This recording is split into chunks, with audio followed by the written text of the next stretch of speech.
God, I hate this internet, man. I don't know what's going on. I don't know why it's been like this. I never know when it's gonna cooperate or not. This is part of the reason why I've been scared to stream. I'm sorry, guys. I'll try to take two. If not, I'll just talk about this off stream and record it for tomorrow because this is not cool.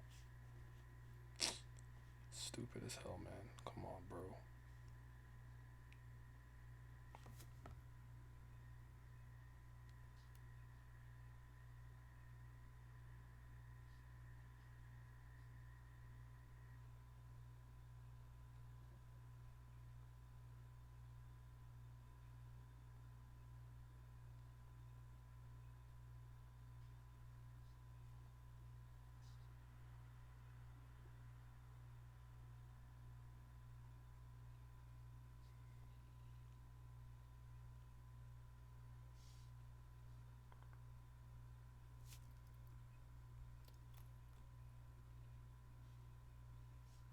Okay, I think I'm back. Am I back? Okay, Abdul still be back. Jesus Christ, bro. It's just not getting any better. I just don't understand. My fault, man. This is why I've been using my phone a couple of times. Anyways, let me try to like recall what I was doing. So back into this White and Vincent thing. We'll see how this all plays out. I don't care personally. I'm unmoved by this. It seems to have interest a lot of piqued a lot of people's interest. It's hard for me to say that I personally care, but I am. I'll do my best because I told you guys the thing that I really care about right now the most is I want to know what my guy Mew Love is doing. That's my fate. That's the goal. And I still think some people, like especially people who keep telling me to drop it. Like, are you forgetting that my favorite character is like in the arc? Like, I want to see what Mew Love is doing and going to do. Secondly, there's a bad echo.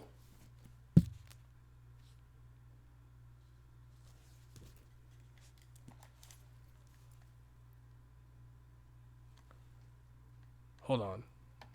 There's an echo. I'll have to fix that. Here's what I can do. Turn this down. Fix this down a bit. Hello? I'll have to fix that. There's no. Okay, so all right, yo. I thought it was me. That I'll do something wrong. Oh, it's fine now. Okay. You're fucking on my flow. What was I talking about? I don't. I honestly, I completely forgot what I was talking about. You gotta remind me. You guys know my memory is garbage. I don't have Simi and Vince to Mule Love. Thank you, God. Okay, Mule Love. How am I talking about Mule Love? I got the blue on and everything. I was ready. All right, so Mule Love, my favorite character. He's in this arc. I want to see what he's gonna do. I want to see if any extra development will happen with him in terms of him coming to grips with FUG and the Jihad Empire. Will he join FUG? I don't know, right? So there's that. My favorite Slayer is here. Now, unfortunately, he's with the Bozo Doan. That does not inspire happiness. That does not inspire happiness. But he's still around. This is kind of like I think like with Karaka, I'm holding onto a ledge with like one finger left, and I have very little strength remaining. If he don't do something to really make me be like, that's my guy, that it might be the end of me and Karaka's relationship. All right, I'm moving on. I'm waiting for like I'm waiting for someone from the first generation to wake up because I'm not with Bam. White's gone. Uh, I'm good off Yama right now. I'm not gonna lie to you. But also, some of the sleeping ones could be cold. So Karaka, this is your last arc to do it. So yeah, this is kind of why I'm like, stop telling me to like drop it or whatever. But yo, there's still things here I care about. I'm trying to see Liboric versus Caliban. That's really good. What's up, Vince? You back? Let's go. But yeah, so keep that in mind. Vince, if you're still in the chat, what do you think about this decision? If you're free, you can hop in if you want. I could go on Discord, but like, how do you feel about the decision to not actually get rid of White completely, but I guess change the host of the spell? I do have to say that I had a bit of a misconception of how this worked. Like, I thought when Bam was doing something, I thought he just absorbed White, and then the sweet fish somehow distributed that power three ways. Kun, Rack, Bam. Bam has like the crown. It looks like to me. Uh, while Thing got wings, he could fly. Rat could fly too now. Actually, they could all fly now. So somebody had made a point about Tower of God introducing flight made things trickier. I don't remember who said it. I do want to say it was Milios, but I don't remember who said it because they had a pretty good point. You come to the call? All right. I'm uh I'm gonna hop into these of chord. But yeah, cause like I'm trying to gauge how the community feels about White not being fully gone. How would Bam feel when Bam wakes up? Cause Bam probably want this guy gone because of what happened. Like, is he gonna be okay with it? What are Vincent's motivations? What can he do? You know, I don't. I remember him from the Dollar Show very briefly, but the one who was showing out the most was always Hoken. So yeah, gotta keep that in mind. Give me a second as I join Discord though. Did I share my screen by accident? No, I didn't. I got a sniper on top of the roof. You What's never good? know What's good? when I shoot. What's up? All right. So my thoughts on it, I'm very indifferent, I guess would be the word, because on one hand, what was the point of Bam saying he was gonna kill him, he was gonna get rid of him, all that jazz and all that, like, oh, he's like I know we knew Bam wasn't gonna be like corrupted, like, so that wasn't a biggie. That But was like, that what was was always Fugazi. Yeah. Yeah, but like, what was the point of all that? Like, like, oh, this is gonna be the final confrontation between them because Bam's gonna get rid of him, and then he's still alive, and we're using like the only saving grace, like I said for this, I've said this before. I'm cool if like um Vicente trains like hats or something, but that's really like all I can see because like I don't. Or they could still be trying to do the thing. I think we talked about it a long time ago, where Bam's still gonna try to unite all the Slayers under one banner or something like that. Mm-hmm. But it just might be with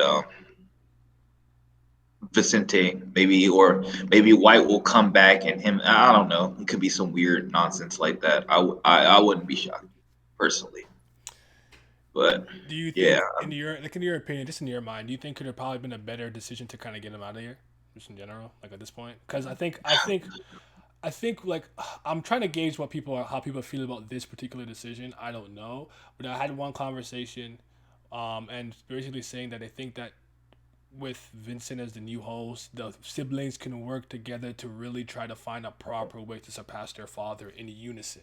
I don't know if that's moving you though. that sounds cool in theory, but really is theory. What's going on? Mm-hmm. So I don't know what's gonna happen with that. The high and low, what's happening? How you doing, brother? What's up, my somewhat different brother from you? That's never gonna get old. That goblin guy came for no reason. He got packed in like one chapter. Like Mark bought some mid with him.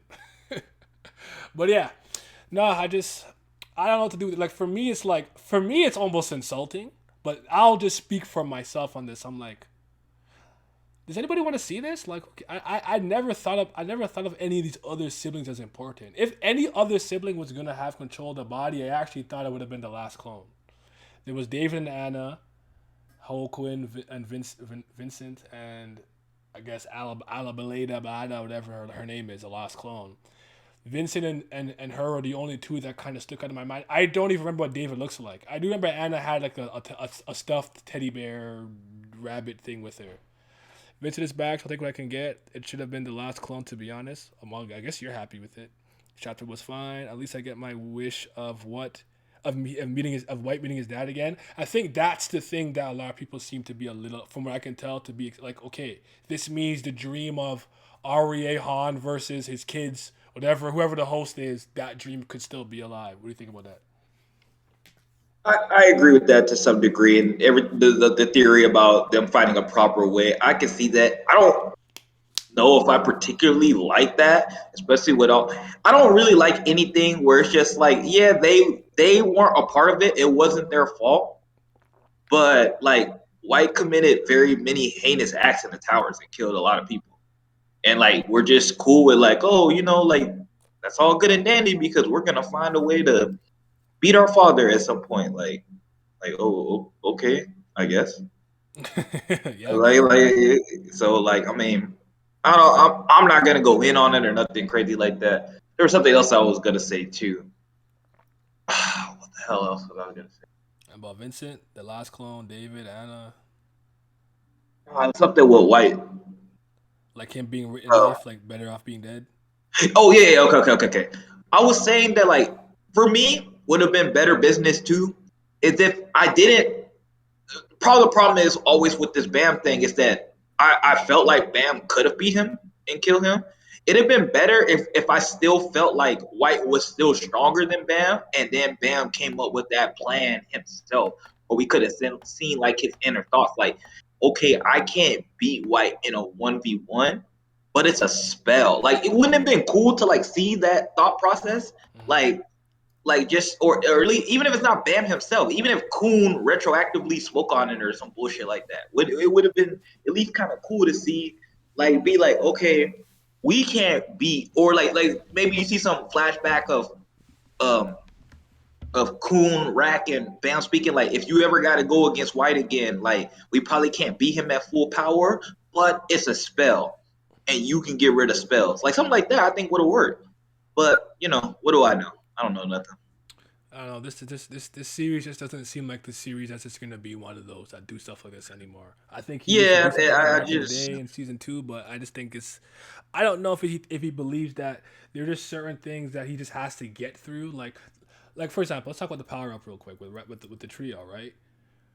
For us, right. it's Okay. like what we're like whatever. If this is what you have to do to power up Aguero and Rax, so we can compete and keep up with Bam, so be it. This one time, we'll let it go. But for some people, this is for them. It's like this is a really good decision. Like, yes, I'm so happy they got a power up, even though they did nothing to earn it, don't deserve it, and had no actual connection here. But anyways, I just Yeah, I want feel that. I don't know. I don't think it's. I just think that he thinks there's certain things that are just a means to an end. Like the execution doesn't matter. It's the end result that's more important. It seems to be. It seems to become one of those series. Like it doesn't matter For how sure, we sure. execute it, as long as it happens. Man, honestly, for some of this stuff, I'd be cool if he just like, it's not gonna make it better per se, but at least if I got to saw the character's thought process, or his thought process through the characters, Hmm. I could at least like accept a lot more things that happen in the series. You know, Cause I like, agree with that. yeah, Real quick, it reminds me of Araki because he's such a different type of storyteller. How bizarre and over the top and zany and he can be, and he's not for mm, everybody. But I remember, but like my opinion on Stardust Crusaders as a part shifted completely when I saw how Araki was explaining his own thought process in manga theory and practice, and with the Jojonium volume interviews. I'm like, huh. If I look at Jotaro this way and this concept this way, because this is how I may have not necessarily got that when I read it or watched it the first time, but now going revisiting this material with that in mind, I can see the vision. You see what I'm right. saying? I'm a reasonable man. As Yeah. long as I kind of understand like what you're going for, I may not agree with it, but I can accept it. Cause I'm just like, okay, he said it. The thing is with this power up, like I said, until it's properly explained, I don't know exactly what this did. Are they ranker level? Are they B rank? What did it raise? Because apparently in Tower of God, there's some fixation of saying people don't have the stamina or the durability, even though I don't know if I ever really see it in motion in the chapters. But apparently, like you can be strong, but you don't have the durability. Like, Bam never took a hit, so we don't know if he actually could have survived any of White's hit, but it didn't matter anyway. Like, what's the point of all that? I don't understand, like, of uh go saying those are different things when we never see like the difference between them. Mm. Like, I don't really like, or it's just like very minuscule. People could be like point to this and they'd be like, oh, this, but I'm just like, but that's the thing what we always talk about. We're just like, you're doing the work for the writer. Like, and And I'm personally, tired of I doing just don't that. agree with that. I'm not doing Yeah. that no more. I'm not doing it for you. The Yeah, time and I is think a lot of paid. I think a lot Period. of this series and a lot of new series are kind of built off that. Everybody just does the work for all the writers, and if that's how you rationalize it and that's how you enjoy it, I can't be mad at you. But personally, I don't enjoy doing that for me because I'm just like, I shouldn't have to do that. And just like if I feel like I gotta do that all the time for everything that happens in a series, that's not good to me. I But agree. whatever, like I said, it's not that big of a deal. I'm cool with everything that happens. I'm over. I'm just kind of glad it's over. Like okay, like we done with this white thing now. Great, fantastic. I can move on to bigger and better things. Hmm. Machini, Liboric, Calivan, um, shit, just anybody that's not this. Because I never really cared for this happening in this spot anyway. We were unmoved from the moment he tried to use the be baited man with Arc Raptor and Prince's death. We're like, come on, dog. So Yeah, yeah. so it's just like I'm like I didn't like I said that was a storyline he should have saved to after we were done with this, Hmm. or he should have did before we got here, personally. But that's neither here or there. It's happened, so we move on. And I was watching East to West reviews, and he was talking about what does this mean for White moving forward or whatever, or if he's dead or I can't remember exactly what the title was. I'm sorry, brother, but he was speaking about a lot of things, and I'm like, man, a lot of the stuff that you're saying and hoping will happen honestly sound pretty conceptually brilliant, but I just don't see it coming because here's the thing that I care about the most with two things that's happening in this current arc. How the hell does Caliban get back into the army? That's just not making any sense to me. I don't understand what's going on there. We'll see how it plays out. But the White and Bam thing, it's like how does FUG react to a Slayer candidate taking out a Slayer? What happens? Does this cause discord? Does any of White's remnants in FUG, do they feel some type of way? Do FUG be like, what the F, bro? We needed White for some reason. Like, what happens here? Like, what does that do to the organization? Do we just promote Bam to Slayer now because of that? Like, these are the things that I think should be focused on as a result of White's quote unquote defeat, even if it has to happen after the end of the arc. But I really don't think he's going to do this. We know nothing about any of the organizations in this fucking webtoon. We don't know shit about how the army works. We don't know shit about Wall Hike Song. We don't know a goddamn thing about FUG. We don't know nothing. We have no real information how these organizations work, how the hierarchy works. How do you become a corps commander? How do the different corps have different things like the Gote 13? One for medicine, one for combat, one for this research. Like we have no information, brother. So That's always been my, like I said, I don't know what's the thought process. I don't even know like some of the like what the characters think. Not even forget SIU. I don't even know what some of the characters in the world think of the events that's happening. And sometimes that's all you really need. All I really need is to see what everybody in the world thinks about what's happening. Like just those small things like that go a long way in storytelling. Like you cut for a little bit, it don't even got to be a whole chapter's worth. You do a couple of panels of people in the outside world learn after the arc's over that like White's gone, some Slayer candidate beat him. That changes everything, and now it feels more immersive, and now it feels different. But the world feels more alive and interconnected, cohesive, yeah. but we don't Like I get that know, yet. I know this is a huge tower, and every floor is like what is it like 3 times the size of North America. Yeah. But like it really is crazy how like even with all this technology and all this stuff that they have, that they really don't get no information around this tower. Nobody knows anything on I still it. think it's effing crazy for someone to see Urek and not recognize him off rip. Yeah. Bro, there's number 4 in the tower.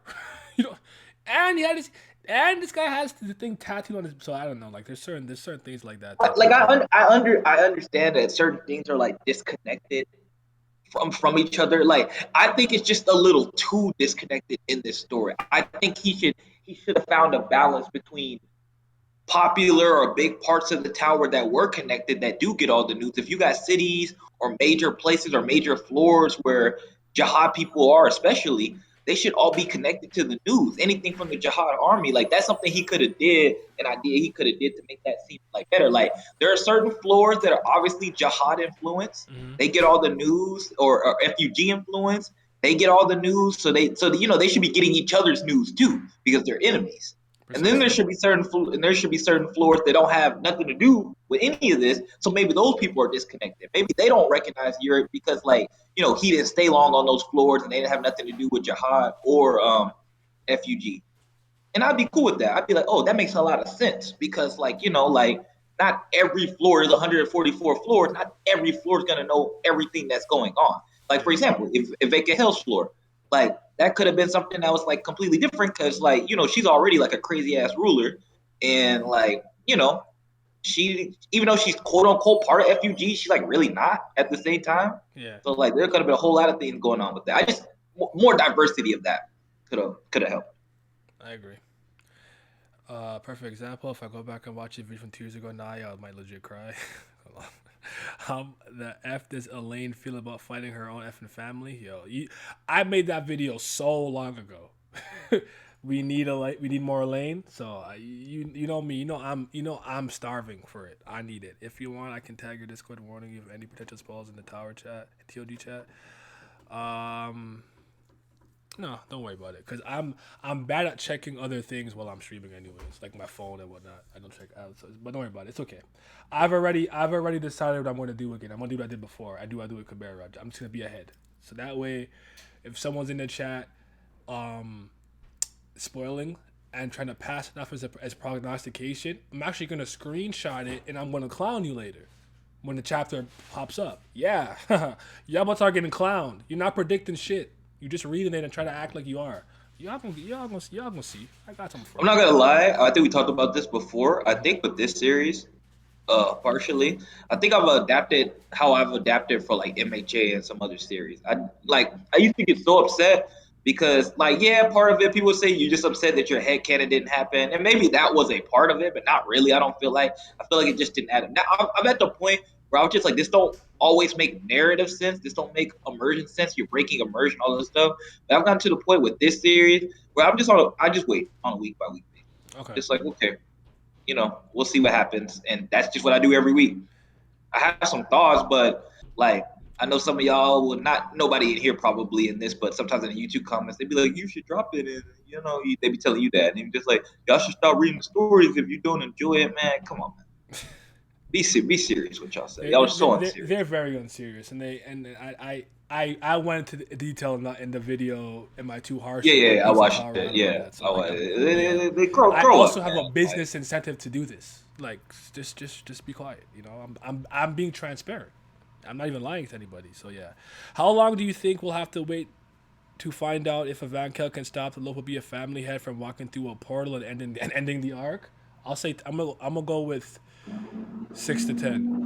Think Yeah, that I sounds th- about I right. think early New Year ish, like January, like mid January to end January to like beginning of February, would be like a good gut punch moment for something like a reveal like that. That's what I think. I don't know. I don't know if he Yeah, thinks that, about that, that, the no, time that of sounds year. good. But you and me have the same like small little issue. Like first of all, it's funny because like it reminds me of the Kurapika line and also what Jin Sung says about your rage dissipating over time and whatnot, and your rage Mm-hmm. starting to fade, right? Where it's like Yeah. after some time, this stuff just don't. It like I'm here, I'm talking about it, but the level of frustration and irritation that I used to get is just not the same anymore. I'm too tired. I can't be bothered. It is what Right. it is. I was so invested in this series and I wanted it to be like, because I really did think this was like the best ongoing thing in anything that I was dealing with. Like any medium, anything, this was the best. And now I'm just like, like I still like it. Still like the majority of everything that happened. But I really just kind of want to see like part of the thing is too, I haven't been invested in almost any of season three. Like, period. It's been very on and off. Yama showed up, I raised. Okay, cool. Love his design, love him. Love Yama. He's very interesting. I fuck with him. Cool. Yasarashi show up. Oh, cool. The wind core, all that. Oh, good little moment. That was different. Doan didn't move me. Caliban trying to get back in this army, meh. Um, what else goes on? Oh, Bam being a ranker, we been knew that was gonna happen. Wasn't hype. I felt that way since the last station, which is kind of why I wanted him to fight Charlie. And I also think I always say I know I harp on that a lot. If he would have fought Charlie, it would have been a draw, and then he came back and then fought a ranker and beat him. It would have meant more. That's just me though.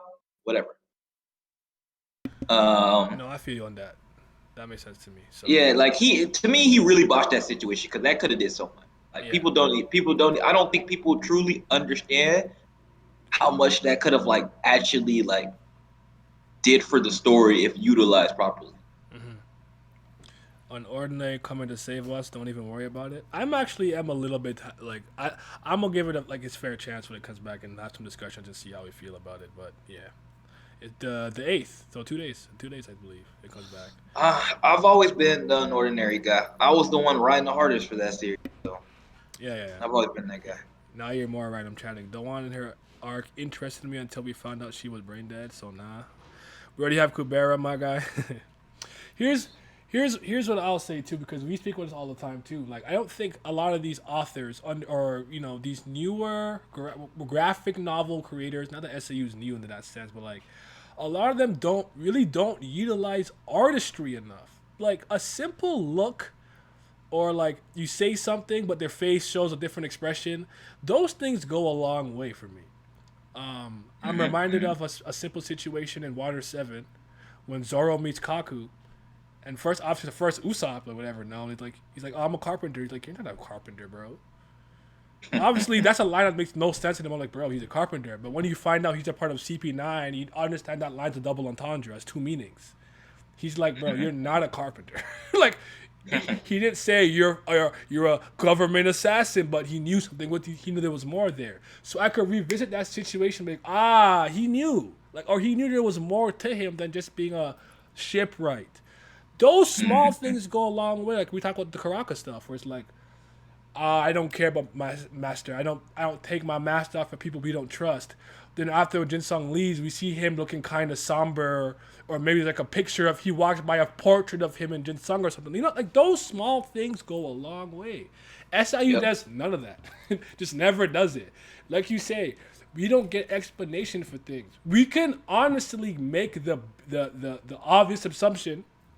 Okay, what happened when they beat White? They all got stronger. But how specifically did they get stronger, and what improved? What did absorbing this 1/3 of White's power? What did it actually do? Can you absorb things? Is it related to souls? Is it related to the spell? Could it run out? Is it temporary? We don't know any of that. Remember when you brought up the Black March thing, and someone tried to be like, "Duh, the Black March made him stronger." Because the Black March trying to regulate his power, we were like, we didn't even know his power needed to be regulated. Like we get none of that information ever for any reason, and it's just like it's frustrating sometimes when someone tries to tell me what it is, and it's like, bro, that's headcanon. I'm not even saying what I believe is right. I threw something out there, but what you're saying is not fact. It's also headcanon. What's up, Miles? How much you miss? I don't know how long I've been streaming. Like Yeah, they half an think they hour. think they think if they say things in the author's favor, it's not still headcanon. Everybody just says headcanon is something that we just like, oh, because I disagree with the author and I came up with another idea. Oh, everything that I said was headcanon. But I'm like, you're making headcanon for the author. Did he ever say that? Was it in the story? No, you drew your own assumptions and conclusion from things, but you did it in your biased manner instead of my biased manner. You did it in support of the author because you just support everything that the author does. Like, nah. Exactly. So yeah. But Miles, we mostly spoke about the White and Vincent thing. Like, how do you feel about that? Like, do you think it's a good? Because said, why can't let my man White rest in peace? Are you excited about this? Do you think at some point Hulk Quinn could become the host again? Like, I don't know what people are thinking. So that's why, you know what? This probably would have been a pretty good community question, but I'll just like have it. Hopefully people in the comments speak about it in detail, and then I'll just kind of respond to those because I think whatever Vincent, if it's Oh, I alive. agree. I agree with you though. We didn't get to see enough. Like even with the damn fuck. Even with the what was it the last clone or whatever, we got like a small amount where she was like just let go or whatever. And I'm like, what the fuck does that mean? What the fuck is she talking about? Like, I'm like, could you always do that? You could just come out and interfere physically. Like, was that always something you can do? I don't I mean, I recall if you thought could we do that we've we, always. we've we've heard her like Speak to she him. spoke, yeah, but it's like yeah, and also it's just like there's supposed to be a whole bunch of them in there. Why couldn't we all like what he should have did, to be honest, in this chapter is well, I can't say shoulda because here goes my head cannon again. But what I would have liked to see him do is go into White's consciousness and have him talk to all of the clones in a round table situation, like the MHA thing, kind of like what they did with Deku. Let me see all of them. What is all of their opinion on this? Not just Vincente, not even the last clone. We didn't get to see her. We only saw Vincente talk. Yeah. And I know he was like the closest to White because he was basically on par with him, but he was just the defensive version. But I would have liked to see it. Like I would have been like, oh, what did they all think about? Because they all decided to do this Yeah. in some manner. It was like a pack thing, but real quick, just don't stay on that thought of the all the siblings. He's been punished enough. I don't want a redemption for White. I totally agree. Vincente is not White, so redemption or him being a good boy for Bam is dumb. Now, Soul Gami brings up something interesting because I remember forgetting this.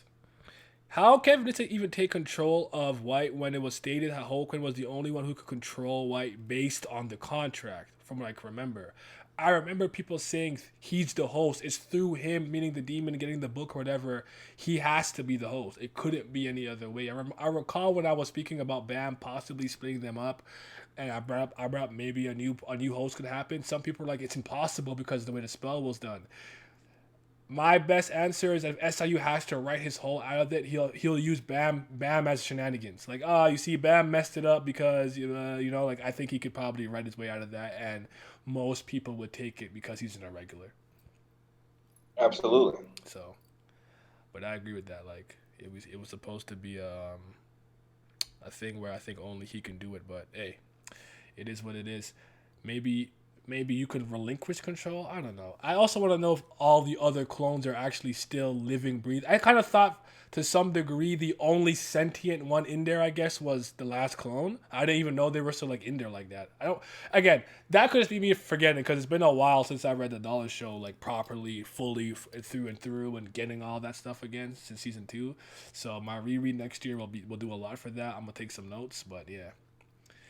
You wanna keep harping on this, or do you want to move on to the next parts of the chapter? Yeah, move on to your next part, bro. Okay, so I'm not gonna. Yasaracha and Yama versus Yama with Doom there. So I guess round 3 is gonna happen. They were swapping some hands a little bit. Yama is coming with this cool as a refreshing breeze, a spring breeze, like confidence. Does he? Maybe it's just me. Does he seem a little weirdly out of character to you, or is he fine?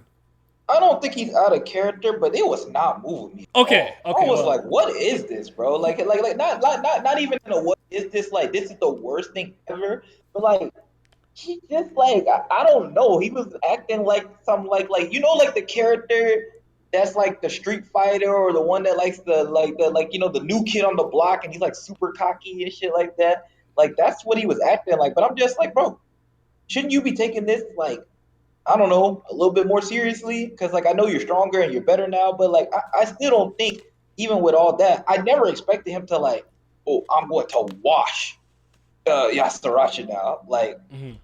bro, that was never in the cards for you. So like shouldn't you be like focused?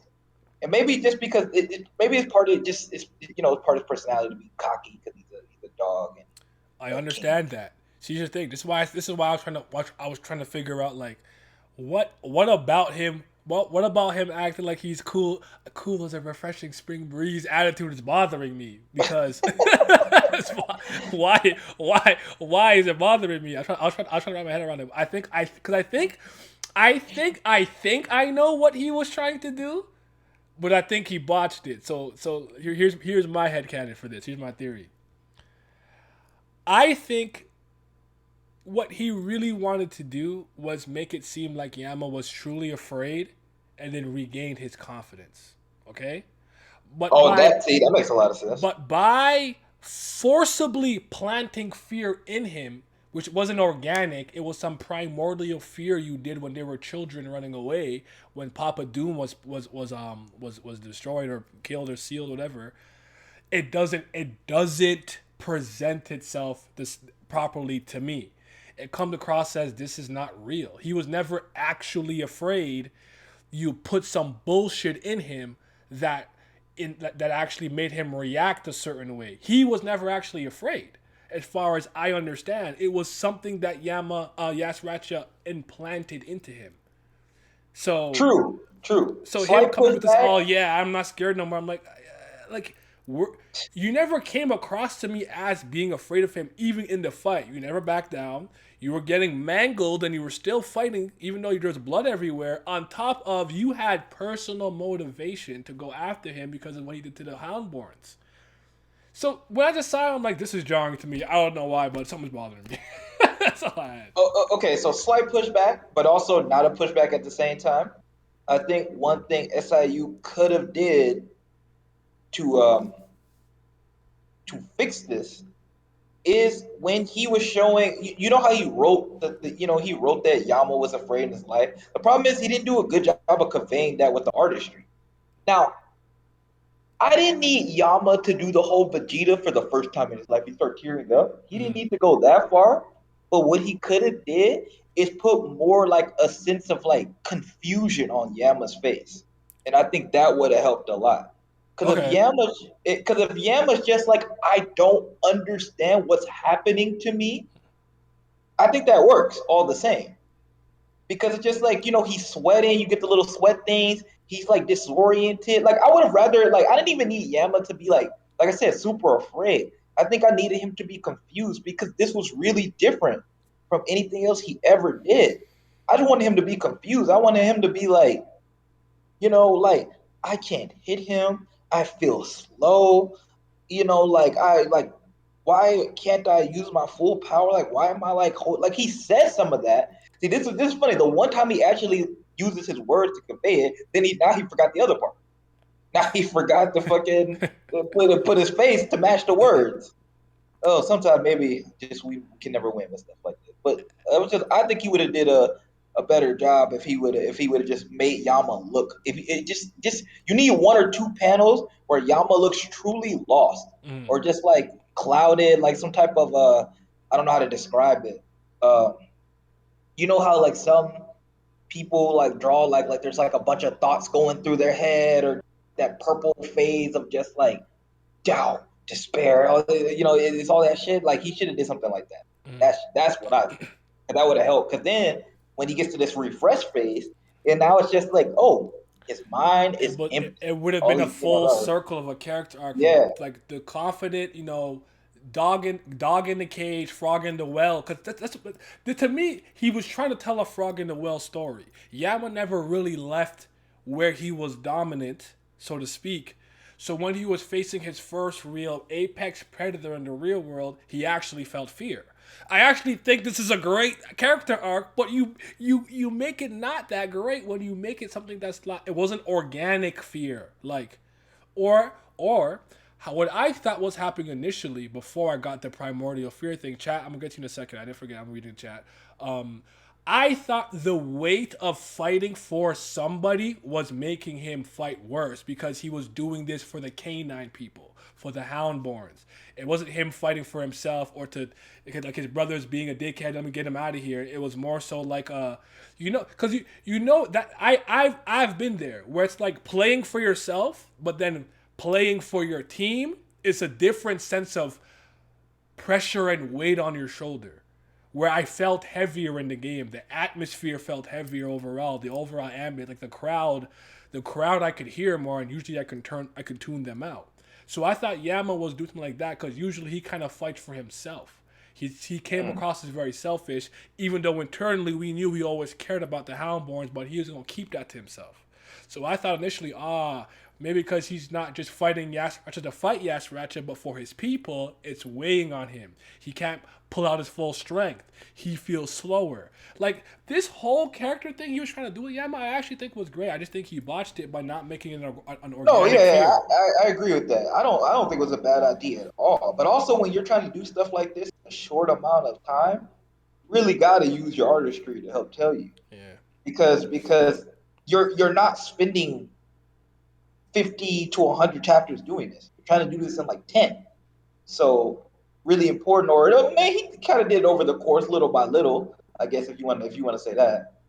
But Because you presented Yama as a figure of fear before you made him feel that. That was brilliant. Yeah, It's not. It's not. A, yeah, it's conceptually very smart. I like it. yeah. Honestly, like I said, his best ideas have come from Yama and Yasuracha. The stuff that he did, I just don't feel like he fully. I don't want to say he didn't commit. I just didn't like the execution. I'll just say that personally, I didn't like the way that he, because the stuff we did where we talked about the stuff with Yasuracha, where he's using his subordinates to tell the story of Yasuracha through other people. That was really cool. That was really like different. We don't really like Hmm. get that, and I feel like I honestly wish we got more of that in this story. But It was a very cool storytelling device in my opinion. I like that. yeah, yeah, it was different from anything he's done in the tower yet. But it was kind of lacking, Mm. and that Miles, hold on. Miles says, I think Yama's a little too carefree. I expected a bit more bloodlust. It should be like his first introduction, confident and cocky, but not necessarily a carefree person. All this for Arc after who Bam never give a F about. Yama whack to me. Now, I'm not gonna lie. He's not whack to me yet, but he's on the precipice of me being like, I'm indifferent now. Like, whatever. You are what you are. You know? Like, I'm right there, like that middle teetering. Like, depending how this goes, I could be cool with Yama, or I could be like, hey, I don't dislike you, but you're not my guy. If that makes sense. Should have been Wagner to encounter White, not Bam. Man, that might have to be its own video. We talk about that, honestly. okay. So Wait, wait, slight pushback on that. hold on. I think Okay. Yama should have wanted to dominate Yasuracha. Much better line of yes, but this is power Tower of Ban, unfortunately. Honestly, not a lot of mangakas use the artistry to portray emotion and tell stories through their art in its current age. Yeah, because people are, I think some people. Wait, hold on. Before I get that, Solgami said I disagree. Solgami, like keep going. I think a lot of newer manga could do that. And it looks like a lot of older ones to some degree or something seem to be adopting that tell don't show. But yeah, looking at TOG characters, does it make you feel a lot of emotion just the way they're drawn? Barring exception, of course. SC uses power ups too much to display character development. I think so. I think that's where the issue really stems from. If we could really get Karaka explored the same way he did Yasuracha, oh man, MacGuffins and power restructuring are the issues with combat, in my opinion. What's up, Milios? If you want to hop in, by the way, let me know if you're free. I don't know if you're free or around. All right, you were speaking about the pushback, Vince. Oh, what was he saying again? Oh, the Wagner. Yes, He was Wagner. saying that Wagner Wagner. should have encountered White, or should have been their conflict, I guess. Okay, slight pushback because I. The only reason I say slight pushback because it's kind of twofold for Wagner. Because at the end of the day, his real problem ends up being with Rachel rather than Okay, uh okay, than White himself. Yes, White killed Prince, but it's not like both of them got killed by White. Prince got killed by White, but Arc Raptor got killed by Rachel. So it's kind of a split thing. okay, So like I'm cool with him and Wagner because uh, uh, um, Bam's arch rival kind of always been White anyway. So I'm cool with Bam being the guy and him finding out through White. Just one, I thought the moment was bad. That's number one. hmm, And number two, like I said, Wagner's true problem was with Rachel. That's the one he was screaming at and stuff like that. And also, we still don't know who Wagner needs to kill with the sword. Could be Rachel. okay. Fair enough. So that's I put it back to that. Okay, okay. Um, question: who do you think is gonna smoke Rachel? I actually think it'll be Aguero. Really, I do. I don't think he's letting that go. Then again, we are with new Aguero, like Bam, super Bam, supporter Aguero. Not I'm on my malicious, get the bag, trying to be a family head Aguero. So you know what? I don't think it's gonna be Bam. I really don't. And for I people who think that Rachel is actually low key a good person or on our side, I don't see that either. Go ahead. I always thought this is what I always thought would happen with Rachel. This has been my own headcanon since the beginning. This word we're just gonna use this word all the time now. But this is what I've thought since the beginning. Nobody's gonna smoke Rachel. What's gonna happen is she's gonna get close to reaching the top of the tower, completing the climb, and then she's gonna fall off. I'm not And mad you at that. could, Like, and it may because it legit could be Jihad. It legit could be Ariane. It doesn't. I legit don't really even matter who it is. It's just that I don't think it's gonna be somebody like that, like we know as of right now. I legit think it's be like she's gonna get close to reaching the top, and then she ain't gonna make it. okay, That's what I've always thought. that makes sense to me. I hear what you're saying. Yeah. Yeah. Hold on. By the way, what's up, Ryan? If you can get a Karaka explore the same way that Yasracha with the way he's with his followers, that would be really dope because Karaka's crew seems pretty cool. Like, well, Groom lost an arm. We got Death Lady and Death Bird and stuff and whatnot. Yeah. So like, I think they're probably interesting dynamic. This is why I'm hoping with this because like I remember we're saying this earlier. I thought the point of Doan being there with Karaka was so they can so she can kind of see what has happened with the FUG from the time she's been imprisoned or asleep until now because she was like you're a slayer, like you're a lot more human and blah blah blah. Then I thought like that story was gonna kind of tell us a bit more about FUG to some degree, or at least certain types of slayers, or what slayers are supposed to be about, and how that may have changed or been stymied. But I listen, Karaka's got this is his last arc, man. This is his last arc, really. So if I don't get what I need, I'm gonna just cry. So I'm gonna just cry. Now, what you're saying about Wagner Vince and the BAM thing is well taken because they were set up as a Hulkling versus Bam thing back since the Dollar Show. So I think ultimately this was Bam's enemy. But I do see the argument for Wagner being the one to be there. But I think I agree with you having said that. So I think that like he's more fixated on Rachel than he is White. I think I agree with that. Yeah, that makes total sense for me, bro. Yeah, so I'm with you there. I could see whatever Jihad is scared of on the higher floor might clap Rachel. That's interesting in its own right. I want Rachel to push Bam off the tower again. Honestly, I thought Dolan is gonna go down the genocide route. Oh, she's gonna be on her Undertale on a genocide gimmick. Run. That would be hilarious. Not gonna lie, kid one in the tower. That's what I'm so mad about. Doan, yeah. Doan just hard to grasp because she's all over the place. I hope he like makes that and molds it into one thing so we just kind of get what she's like. So it is what it is. Are you at all excited for the third round with Doom and Yama versus Yasracha, or are you like me? You just kind of care about the lore with the father. Repeat that. Sorry. Say that again. I was just saying, are you at all excited for round three with Doom and Yama versus Yasracha, or are you like me that you just care about the lore No. with Papa Baylord and Yeah, just the Yasracha? lore. I don't Okay. care. I don't care about this fight. Also, just kind of fights right now in Tower God in general. I'll be honest, bro. I don't really care to quote unquote see a fight. Maybe the only fight right Liboric and now that Caliban for me. interests me is like Warwick and Caliban because we seen him choreograph Caliban and it's pretty good. Now I disagree when he said it was like all post time that it was a classic. I don't agree there, but it was pretty good. So because I'm like, if we're gonna go a classic, bro, you had like 4 fights that were better than that fight in this series already. Like, that was the classic, man. That was not your best fight. But no, the way he used Caliban is different, so I would like to see that. Okay.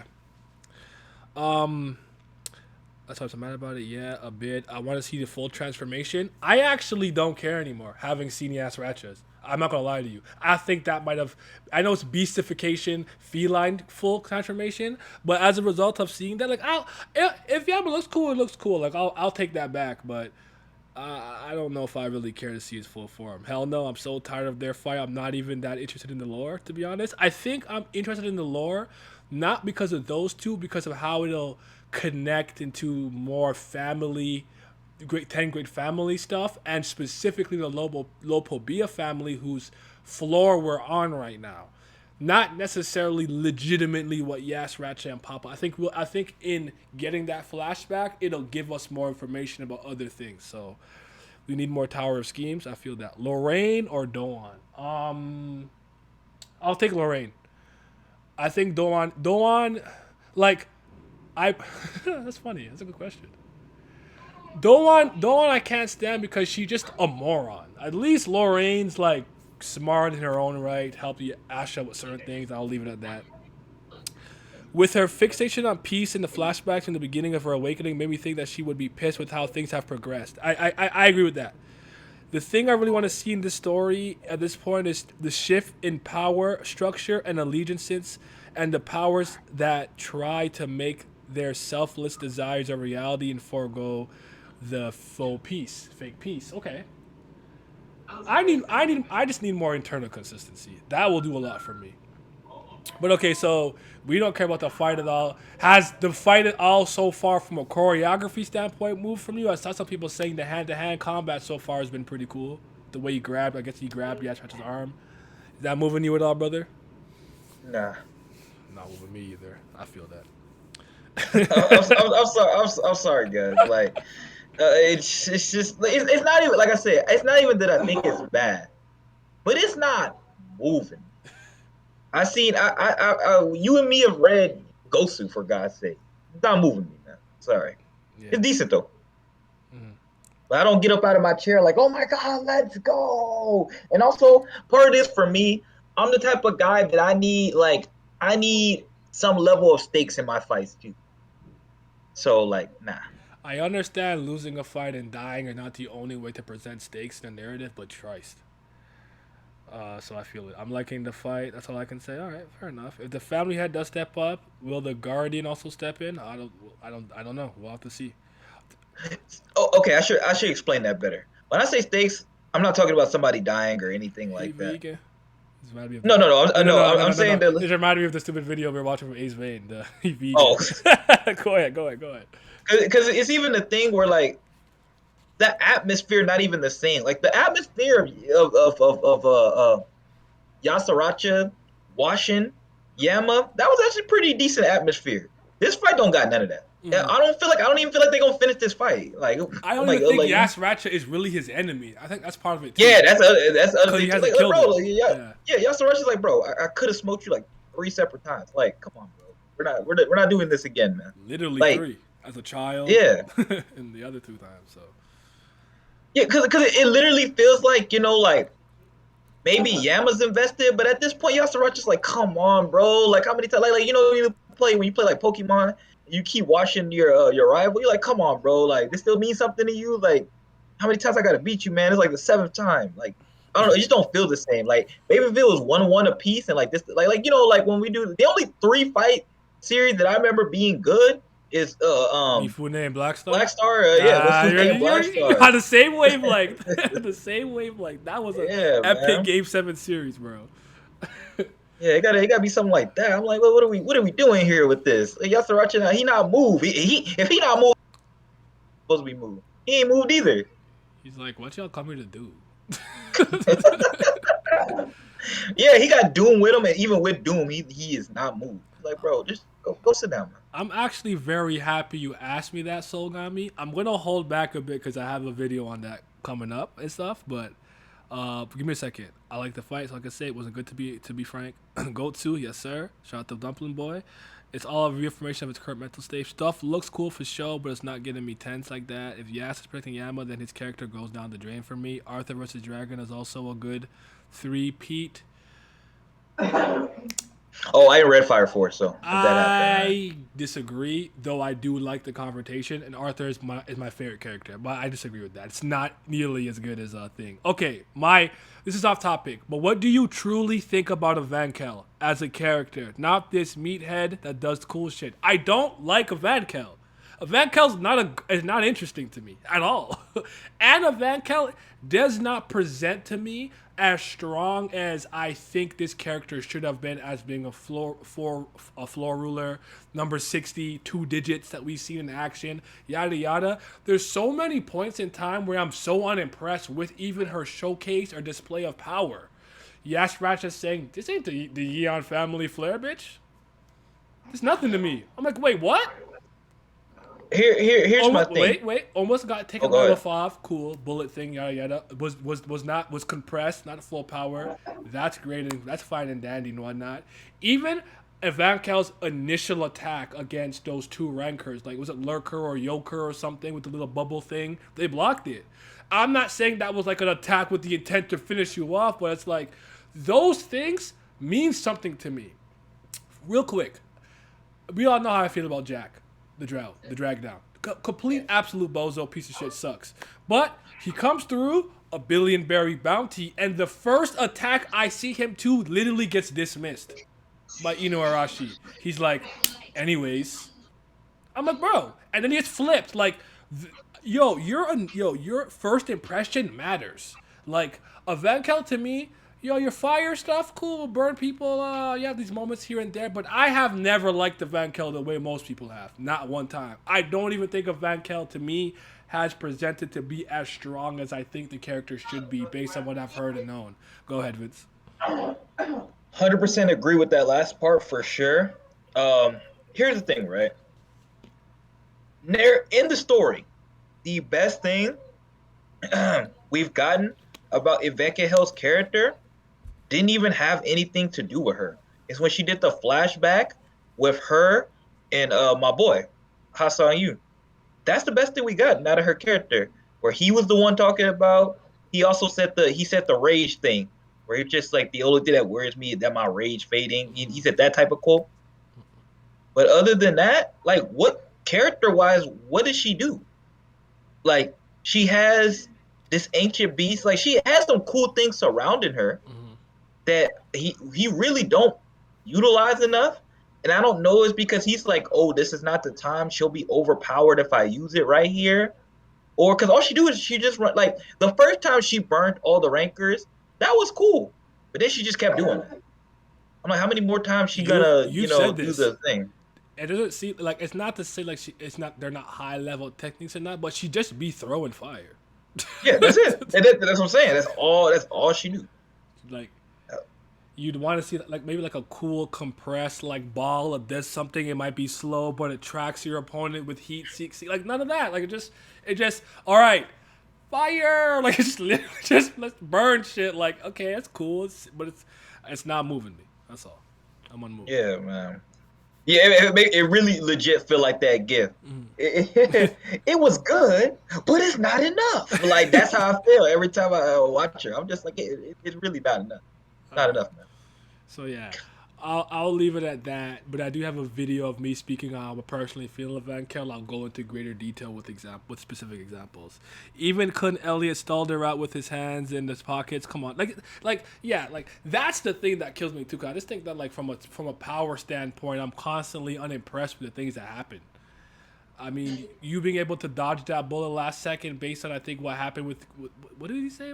Who did she copy to dodge it last second? Like, I don't know, man. I don't know. Van Kel never been moving me that much ever. So yeah, because I even think about how Calivan was able to charge through a Van Kel, Yuri, and Karaka. Like, anyways. Not. You want to talk about rape? Like, and he didn't even do it like in a cool fashion. Be honest, he just went straight. He just moved past him. It'd been one thing if they all threw attacks at him and he just like opened the essence of bravery and was like, and he just wiped it all down. I'd be like, oh, that's crazy. That's a crazy feat. You just walked by him. Like, okay, they stink. And they're like, yeah, you see, she's strong. She make Calvin scream because he's burning. I'm like, at that point too, like, you have to think about all the things he's been doing. Like, I don't know, dude. 100 bands, yes sir. We need Kun Elliott right now. Yeah, I don't need that guy again, but well, you know what? I don't care about him at all. You know what? Never mind. I was really gonna say, what was the point of that? There was not. Van Kel needed someone. What did he do? I actually don't even think that's who Van Kel meant initially from the start. I don't actually believe that. I think SIU just threw that in there after the fact, and it didn't conflict with anything, so it didn't bother nobody. Cause think about it. Which floor doesn't have really a floor ruler? Wouldn't that mean every floor you go on to some capacity, it'd be like there's a strong person. Like every floor has a ruler, does it not? So like, I forgot I've never actually said that out loud. That's a thought that I had. Yeah, we know. It's crazy because I really think about it. That happened, and like none of us talked about it. We just kind of moved past. We were just like, oh. like a floor ruler that's a pretty big deal, right? So yeah, we just unmoved. Mm-hmm. completely. Okay. So Gami said Uh, that's it. That's why I find it so disappointing with the Van Kel and the rankers in general now. They don't have many ways to display their power, whether it be style, strategy. I feel they don't have how rankers have been presented early in the story. No, he's completely trivialized it. I almost want to say he's kind of retconned how rankers and high rankers operate and work within the tower. They're not these godly beings the same way they used to be. They're just people who completed the climb, and I do think him introducing blue holes was a way of trivializing that too, in a sense. So yeah. just fast forward everything against the Lightbark versus Caliban. I feel that, man. Floor rules don't do anything. They really don't. So, because it seems to me too, like really part of the reason that Van Kel got this boost was because of her position. Because LaFave said that you dropped out of the top 100 ever since being fired from your job. So maybe that was really what was carrying her. Maybe she would never really top 60 strength wise, Yeah. even with that fire elephant stand ancient native. So Well, I think part of the problem was too is that once again the problem with the blog posts. She was talked up crazy in yep, the blog post, yeah. and even in the beginning of Tower God, Yuha Sum, because he's her subordinate and stuff like that. He's like, we messed this up. He was, Bank of Hell's gonna. he on paper comes across as very impressive, and it doesn't play out that way in fights. But sorry, go ahead, keep going. Yeah, see, he should be doing more shit that Coon be doing. That's the crazy part. Yeah. I was gonna say this because I think this is an interesting thing to speak about. Do you think Tower of God has a perception versus reality problem? Like, here's the thing. Here's what I'm gonna say because what you're saying about the hype for the Van Kel was real, and I felt that, and I'm disappointed as a result. But like, to take something that I think I could loosely compare it to that has a bit of overlap in this area, One Piece, obviously. Think One Piece for me, broken telephone and or perception not being aligned with reality was ever present from the get go. Because I think about as early as East Blue, and people are like, "I can't believe devil fruits are real." Like, what the hell? Like, and that's so common in the Grand Line. Like, people don't really know. Like, when the rabble are talking about certain things and talking about like various events, they don't really know. They're just kind of like the common folk speaking. So I always thought the way that he wanked the four emperors was a red herring. They're not as dominating as you think they are. But I don't think Tower of God really has a perception versus reality theme to justify us being like, no, people are just wrong about Evankel. Like, you, as the author, hyped her up in the blog post. That's me basically not being able to take what you SIU was saying to me at face value. What do you think about that? That sounds about right to me. And part of the biggest problem, I honestly think too, is that the reality and perception problem kind of started when we had to deal with uh, the blog posts like us reading, and then a bunch of new readers started happening. They had talking, Mm-hmm. and we just like we talking about blog posts, this and that. They're like, what are you talking about, man? Like we just read it and everything sounds like it lines up to us, and I'm just like, no, man, you're missing all this lore, this extra discussion that happened, Yeah. and it's just like that's and then yeah, now we've gotten to a point where our problem as being readers who've been reading it, you've been reading it the longest, but even me for 5, 6, 7 years, is that we had a whole bunch of things that we were looking forward to. That some of it has come, and it didn't live up to the hype of it. Like Mm-hmm. imagine if you were reading One Piece. Well, y'all kind of do get. Yeah, never mind. Y'all already go through this right now with Wano. For most of y'all, just like this was hyped up for a long time, Yeah. and now we here, and it's like, but the thing is with Tower of God, that happens like not for like the biggest things, but a bunch of individual things that add up to your distaste for things that going on. Karaka, he showed up, one of those hypest things that we had at the time. We were like, this is crazy. He rivals Yuri. Yuri's like, oh, he might be my greatest. And it's the word usage and dialogue. And I can't always put it. I don't know who to put it on, if it's SIU or the translator. Yeah. But Yuri's like, oh, this guy right here, If I he don't beat might him be my today, he greatest might become my enemy. greatest enemy in the future. Yeah, and now look at this guy, Greatest enemy to who? Do you believe that Who's now? scared? Like, yeah, like, Yeah. Like who's scared of that guy, man? If they can hell the stuff with Yuha San, she will wipe us all out. We're all gonna die. We don't do this. Like she wanted the scary thing ever, and it's just like she's still like kind of scary, but not as much as we thought. And when then Han Sung like, Yu was gonna die from that fan wind attack from Chian Hee Ha, I was like, this was gonna kill you? I'll never forget that. Remember how shocked I was? I was like, wait. bro, I couldn't like I never. Here's my thing, right? I don't need Hassan, my boy Yu Hassan, to be a good fighter. That's not really what I really expected out of him Uh-huh. per se. Hmm. But I don't need him to be in situations where he looks incompetent, looks like he's gonna get smoked every 5 seconds. Yeah. That's a bad look too. Like, don't even put him in situations where that's gonna happen. Like when he knew they were coming for him and he was like drinking his tea Sipping his and coffee. chilling, that was cool. He's like, die, but I'm unmoved. I'm unfazed. Like there you go, show him who you are. But then he starts fighting, and he's like, "Oh my god, I'm gonna die!" Like that's something that we expect like a Shipley suit to say or something.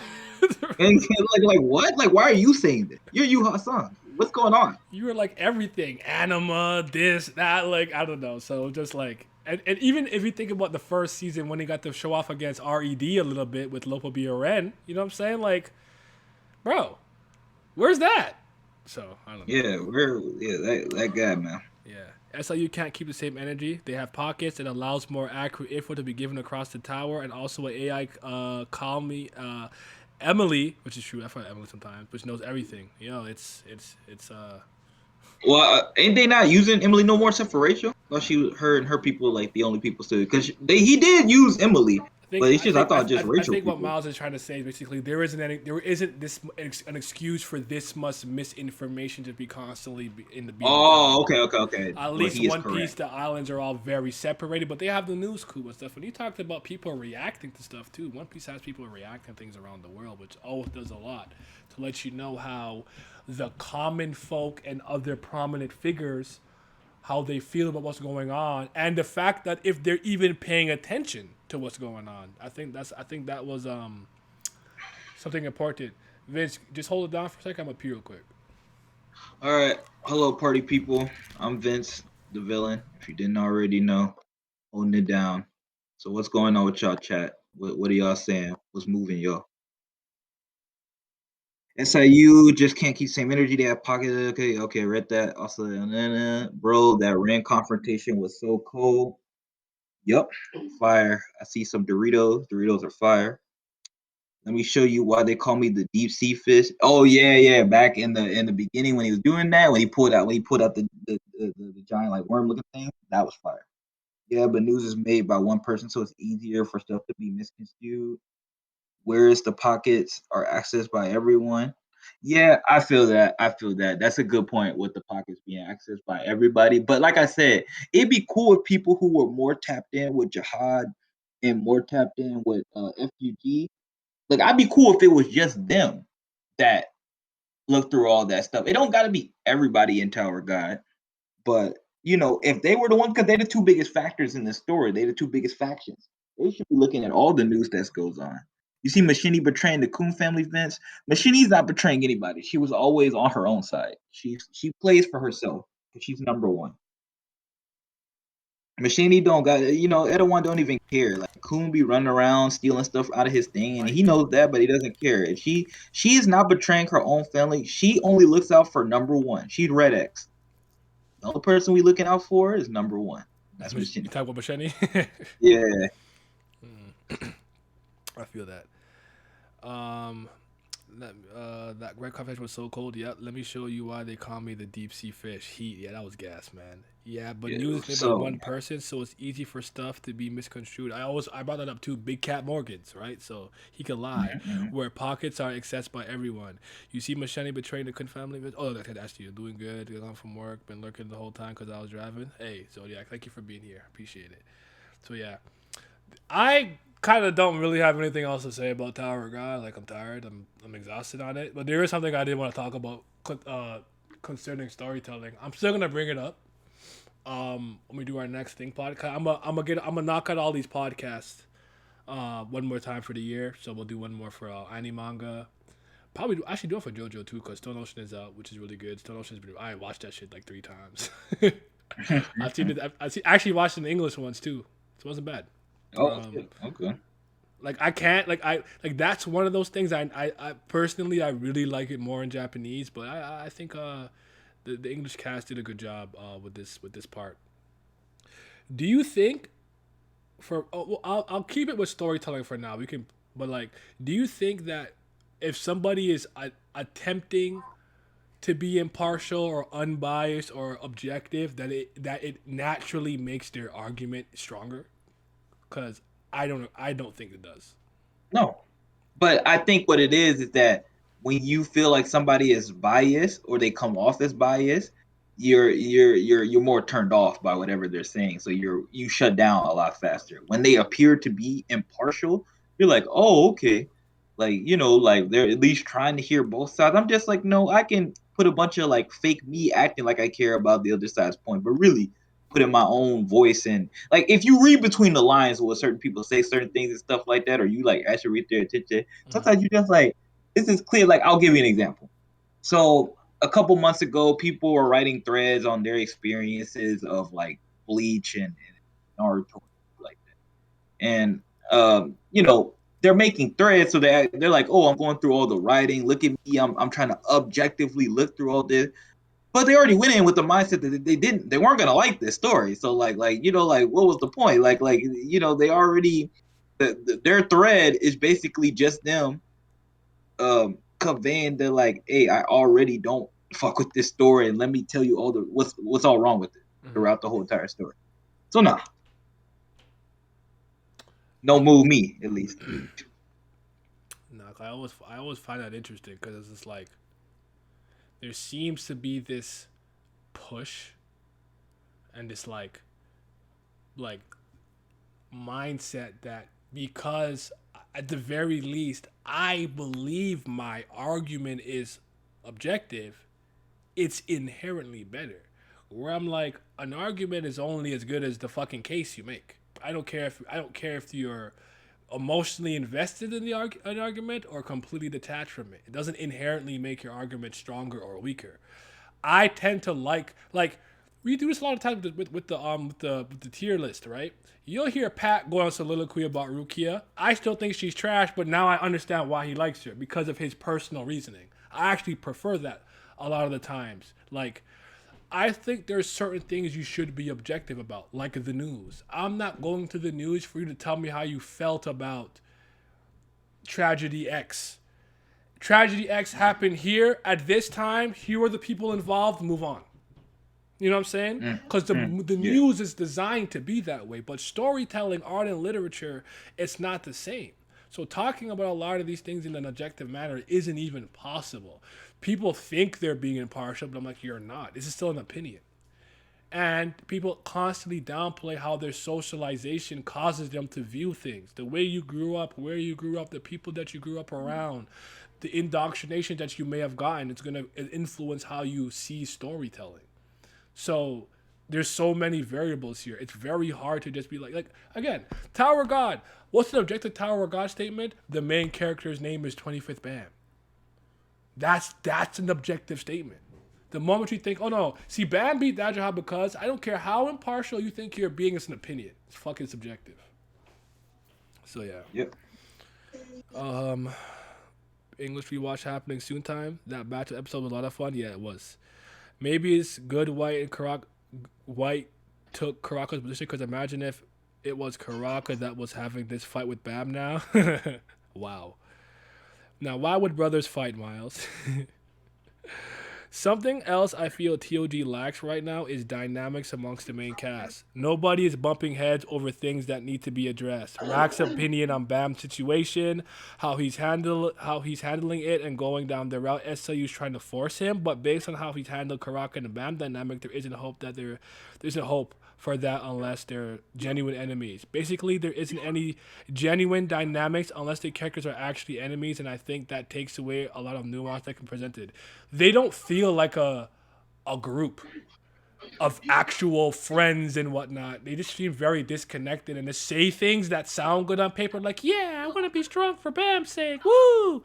And it's like, why? Where did that come from, Hatsu? That's fucking Yeah, weird. right, right. Okay, that was funny. I was just going to speak on that. He phrased this beautiful, or he or she. I'm sorry, I don't know what you are, Mhm. but you phrased this beautifully because like this is something we've kind of always kind of brought up in every discussion. Well, not every discussion, but a lot of Tower guys because we just didn't phrase it like that. But anytime we're just like, ain't this character acting jarring, or like, what was the motivation behind this? Or Bam doesn't care about his friends because of this. It's because of stuff like that. This is kind of what Nye refers to a lot, where he just Nye's like, there's not enough like downtime in this series. There's not enough like slice of life elements going on here. And like they don't talk a lot, there's not enough dialogue, there's not enough like and I always feel like that. I'm not saying they need to be all tension up and like hit each other over the head. But like you said, like we keep hard back to the point, everybody keeps talking about in the chat. How does Elaine feel about her family being involved in this and shit like that? Do we just not care? There's nothing she care matters. She just came back to help out with the stupid fish capitalism game and drink juice. Was that it? And Like and intimidate Wool because he's a snake and she's a wolf. Like, yeah, like stuff like that. Like it just they don't. And then yeah, normally like I know, but go look at Coon and in the first season. Go look at Coon now. It's not the same guy, man. And the thing is, like, I know he had to learn to be more trusting. He had to trust his teammates more and stuff like that because he was such a guy who didn't trust anybody. And like that's cool, but I feel like that cynicism, that not completely believing stuff should still be there. And I feel like he's kind of been different since Rachel blew up his heart.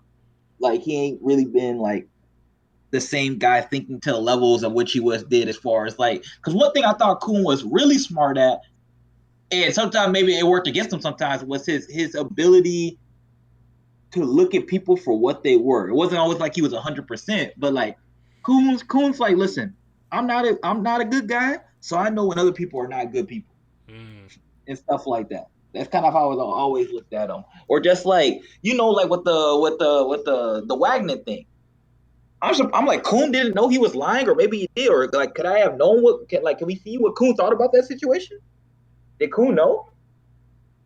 And we ain't there yet, but it's like it's like if are Coon and Bam will talk about that because they kind of really need to at some point, especially now that White's gone.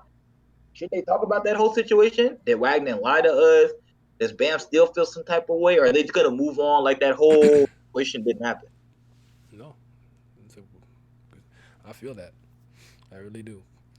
It's weird because in Tower of God, characters are actually in groups together for decades or centuries, but lack a bit of realism. Like Straw Hats have been together for less than a year, but feel like family. Bam was with Wag for 5 years, but they aren't super close. Wagner.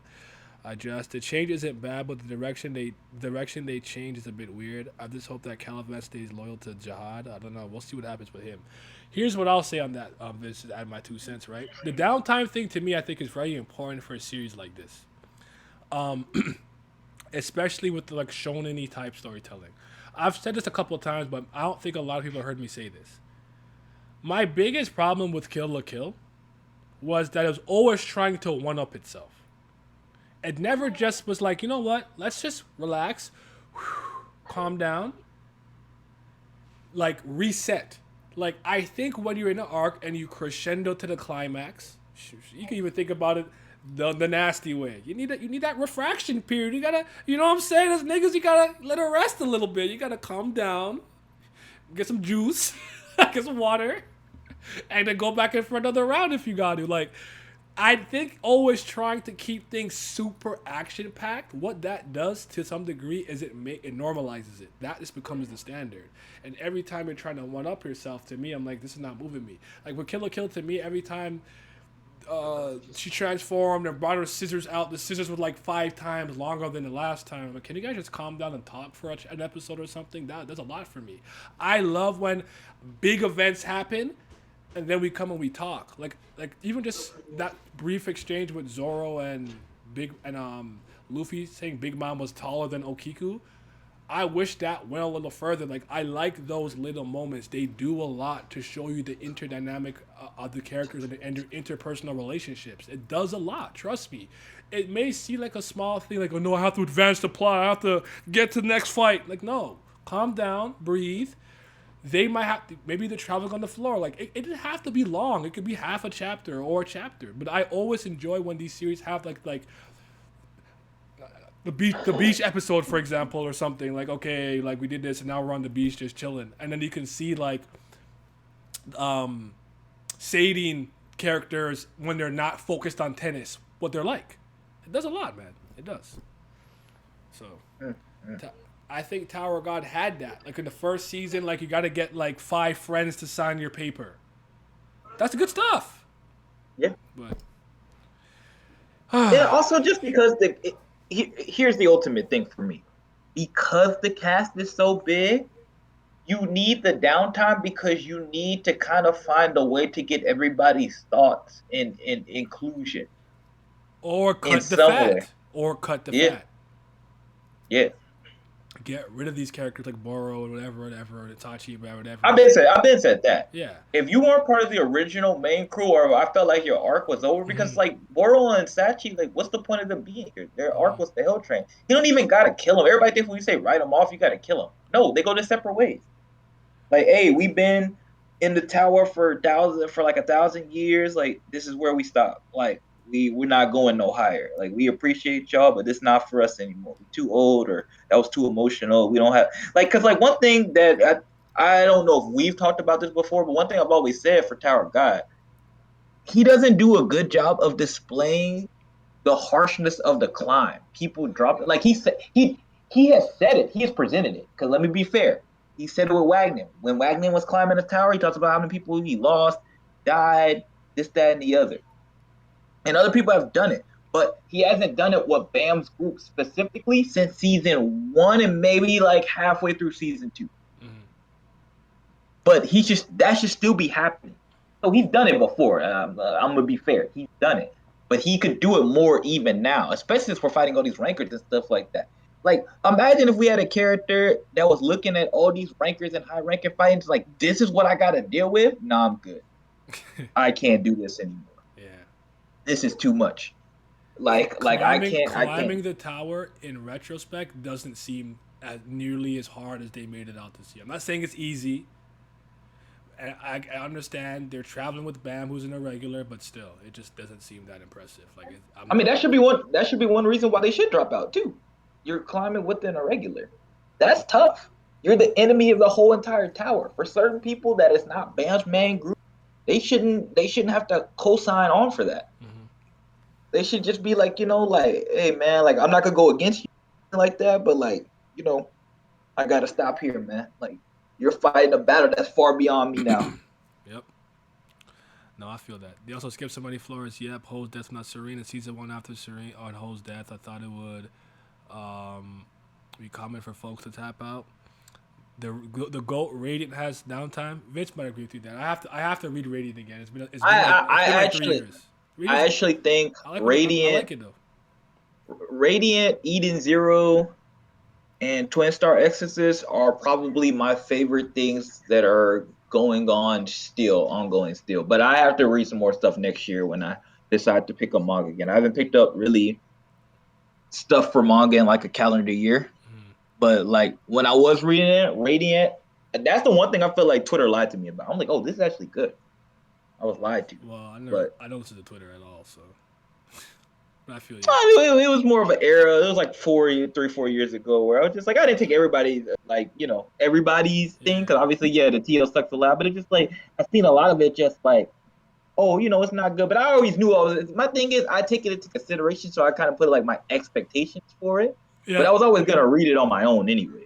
But like nobody can tell me. I don't like when people also try to act like that doesn't factor into your enjoyment. Like, what do you expect going into it? Like, we have a lot of people who like to posturize. Remember, I think I said this in a Spaces with you, where it's like, yeah, like my experience with the narrative is going to somewhat dictate my level of enjoyment.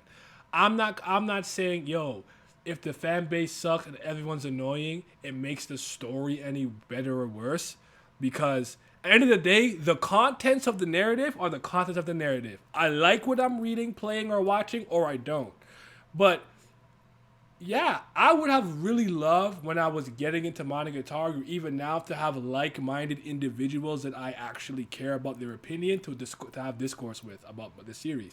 I love Monogatari in silence, and it'd be cool to like it not so silently. Conversely, like I always say with Katekyoshi Hitman Reborn, I don't think this is one of the greatest series I've ever read, but it was one of my best reading experiences being a part of a community. Me and my friends having jokes like Yamato running into the wall versus Genkishi.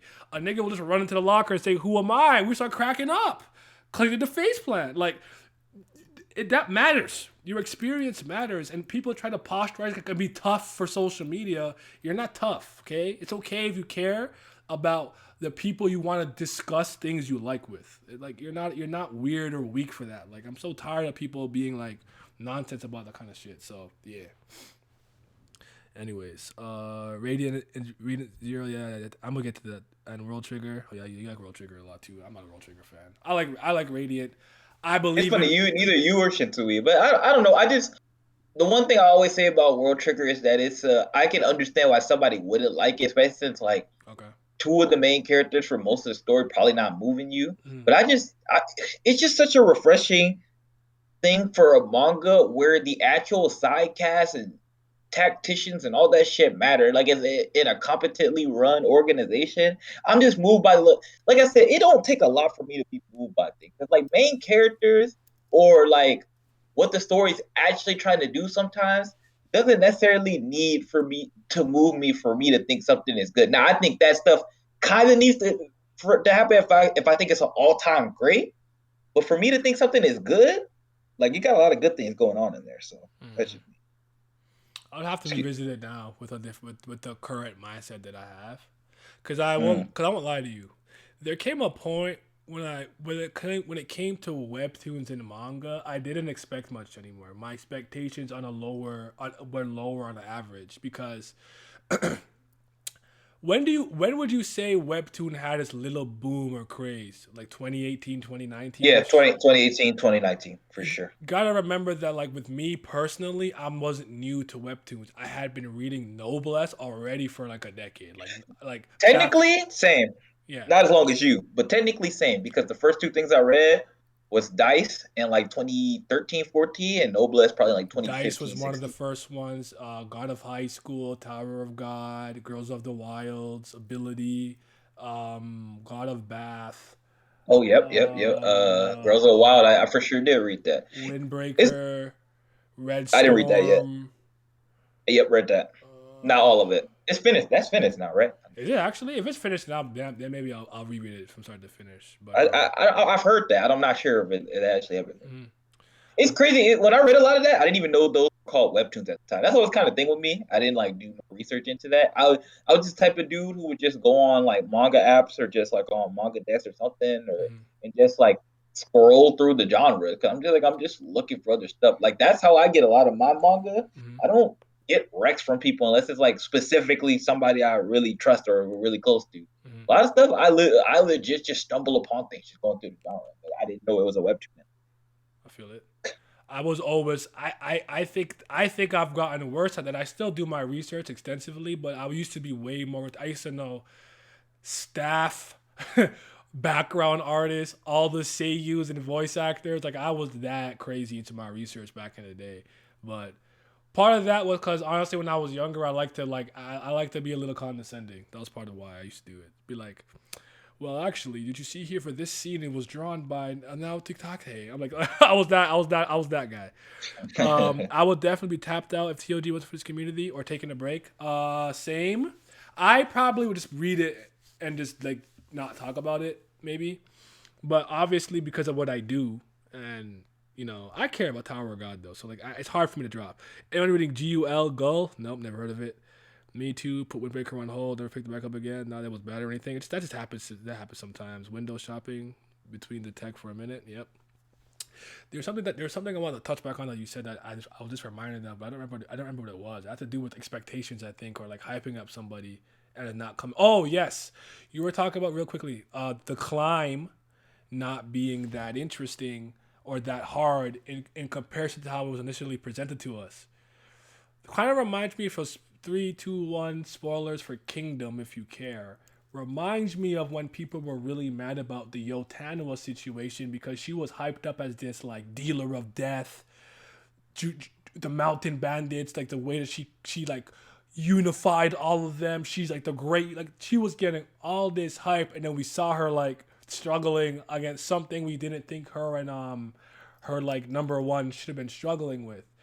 You have to understand, for a lot of people, if you're going to hype up characters to this degree, you have to let them deliver when the time comes, or actually give a really good reason for why, for whatever reason, they can't showcase that power, like a hostage situation or something. You have to give a really good reason, because I definitely feel that with a Van Kel. I'm just never impressed. So I forgot to touch on that. Just came back to my mind. Tower God has a what I would like to describe, because I don't have another word to describe it, as a overall. I think it has a tone slash atmosphere problem, Mm-hmm. and that is probably one of my biggest gripes for the series.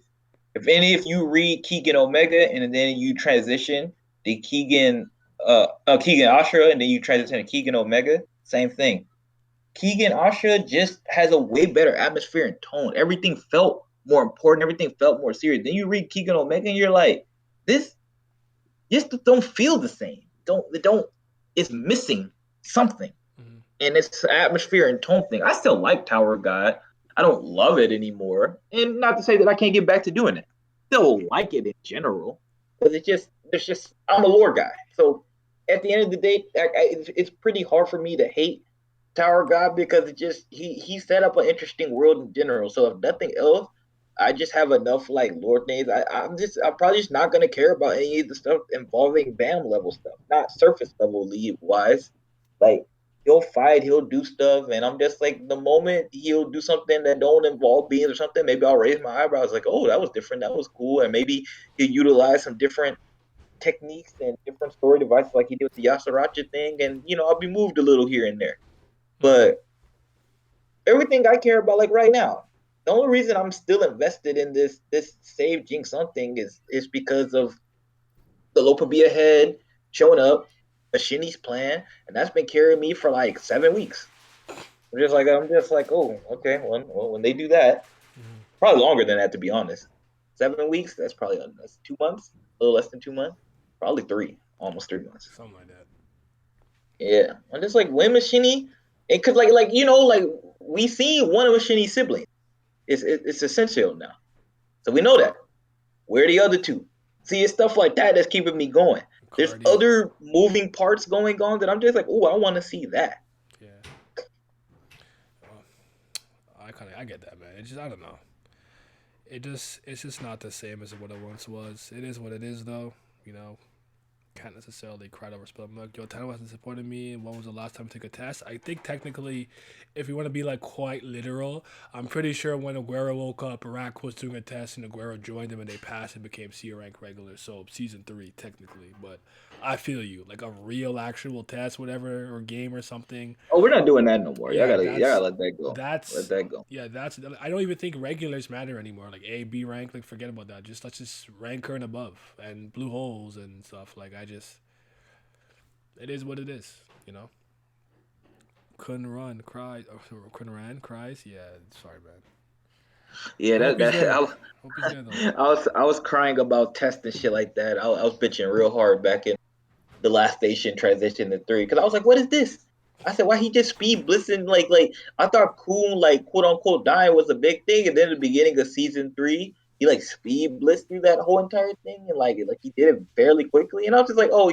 So ever since that happened, ever since the Coon revival part, people in the community have been talking about like, oh, SIU's rushing through this part to get to this part. That's why I don't accept it as a valid excuse anymore, because people have been talking about like, oh, SIU's rushing to get to the parts we want. I thought this was the parts he wanted at this point, because he already did that. He already rushed through the beginning of season 3 so we can get to this point. Did he not? Because I remember that was the talking thing. I know people were It's probably, what are just you something talking about? Tower of God fans are But just like One Piece fans in that regard. They're just gonna keep saying you gotta wait. Like like it's just yeah, at some point, you gotta deliver the goods, man. set up for the setup because it was setting up the setup, So it just you get Yeah. very unserious. They just don't like to hear negative things or any type of criticism or critique about the thing that they like. I don't know why they act like if I have a problem with the series or some series, it's like, are you losing money for this? Like, I don't understand it. So it's just really weird how a lot of these fans have a very visceral reaction to one man's opinion. So I don't know. You're morally I corrupt. You're morally corrupt. So I don't know, bro. So yeah, the eternal I point never game. be I feel that. I never be mad at people for being like cause I don't I It's never want to it's act like I not don't passion argue. though. Passion is different. I'm talking Yeah, about yeah, like yeah. I'm talking about the like unga bunga must defend No, no, no. I agree. No, but my thing is, worth the I definitely argue with people, and I don't even say I argue with people anymore. Not really. I'm Not not. for this type For of me, stuff. it's civil But discourse. I'm not arguing right, with right, you. right, I'm right, just trying right, to have right, a right, right. conversation. Yeah. I think it's too many people don't take the time to try to understand the other people's side. And I don't even mean this in like, oh, everybody needs to kumbaya. Nah, you ain't gotta fuck on that level. But I mean, like, think about what we're saying. Really think about it. If you guys are supposed to be people who care about writing and care about all these other things and this high level of stuff, really think about just stuff that people who have these critiques and stuff like that. Not saying you got to agree with them, but just really think, is what they saying just that ludicrous to you? Don't you think it has some level of merit to it? And that's my problem. Everybody acts like when we say certain some of this stuff that it's just so outlandish Like that it's we the now read it. craziest off the Yeah, wall hot take. That's all I ever asked was like, yo, who cares if you agree with me or not? You're not cheap. Think for yourself. Be an independent thinker. I encourage that. But they used to act like what I'm saying is insane, like crazy, like there's no way. I'm like, well, what? yeah, man. So Like they be acting like we're saying that like Bam's supposed to be a still supposed to be regular. Never. We were just saying we wanted to make sense. and him being strong has never been a problem. I don't care about him being quote unquote OP. That's not the problem. It's all about execution and end of the day, it doesn't matter how. Actually, I think music might be a good example for this, right? You could legitimately have constructed a really good song, like your lyrics are really good, your cadence is good, maybe the beat is solid or whatever, but you made a song that's boring or only something you can listen to in a very specific type of scenario. Whereas this song, another song could not maybe not be as greatly put together from top to bottom, but it's just more enjoyable to people. People still have to fucking enjoy what you're reading, playing, or watching. Even if it's like, oh, it's so technically sound, but is it fun? Is it interesting? Like, don't forget, at the end of the day, this stuff is still entertainment. You gotta be entertained. Watching Bam do what he does, as much as you might think it makes sense to me, is very much not entertaining to follow. It's a boring as all fucking hell. It's boring as shit, bro. That's what I'm saying. Yeah, absolutely. But all right, I guess I gotta wrap this up for me. So I'm gonna hit you. It's been good. I like showing up for Tower Guy discussions All right, man. Thank you for coming by, brother. for sure. I'll hit you up later. Yeah. You're. I got a sniper on top of the roof. You'll never think when I shoot.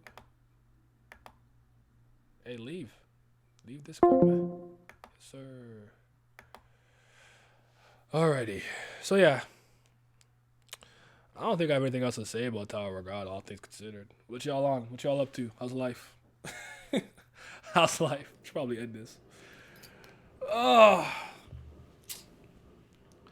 See, at least Kubera feeding me, man. Kubera feeding me. My comic books are feeding me. But damn, to think that my favorite webtoon at one point and my favorite manga not feeding me, I never thought I'd be here at the same time with both series, man. Wano mid, season 3 mid, just what a terrible time to be me. What a terrible time to be alive. Oh, man.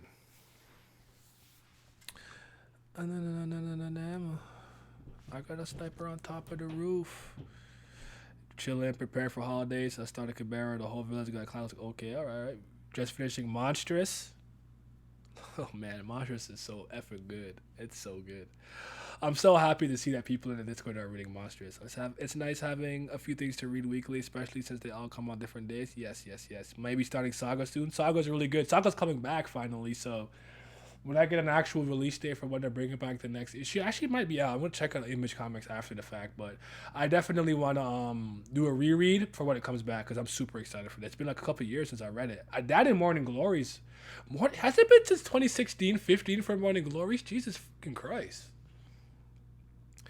Done with 30 chapters of Monstrous. All right, how do you feel about it so far? What do you think? I'll catch y'all. All right, man. One of my dog walkers at work recommended Saga recently. No, Saga is really good. Brian K. Vaughan and Fiona Staples. If you ever heard of Why the Last Man, Brian K. Vaughan wrote that as well. Me, Slander, and Kid on that shit. Let's go. We love to see it. Great choice, man. Just a great choice. It's very, very, it's very good. I'm happy. Because, like, what you guys fail to understand is if you guys start to read more of the stuff that I enjoy, I can actually speak to you guys about it. Whether you want to come in here and talk or be in the chat, we can have a discourse about it. It makes it very difficult sometimes when I'm trying to frame certain storytelling things, but I'm speaking to people who only read manga. So you haven't seen how storytelling is done for something like video games. Like video telling, like it's not this. Like if you're a competent writer, you're a competent writer. But you writing a really like good selling novel and then having to write for a video game actually requires you to be good at a different subset of writing skills and whatnot. And it's a different medium. So it's I just think that I've said this, right? People call me a hater. Fine, it is what it is. I don't care. Maybe I am a hater, right? But I always say I don't like when people act like I don't like shit. The shit that I like and talk about a lot are just things that people are not familiar with. And this is not me on some, I'm on my indie, I only watch and read hidden gem gimmicks. It's just that's the stuff that naturally moves me. The things that are kind of made for the masses, I think have to follow a certain level, certain checklist and check marks. And to me, it's very boring. It's not very interesting. I don't really watch MCU stuff. Like, it's all Disney. So Disney has the same humor all across the board for all their movies. I can see jokes coming before they even come. So, yeah. And I've always thought that if people really wanted to kind of understand my mind and thought process a bit more, you should attempt to read a lot of the stuff that I actually hold in high regard. Yamanagatari's, a Monstrous, a Low.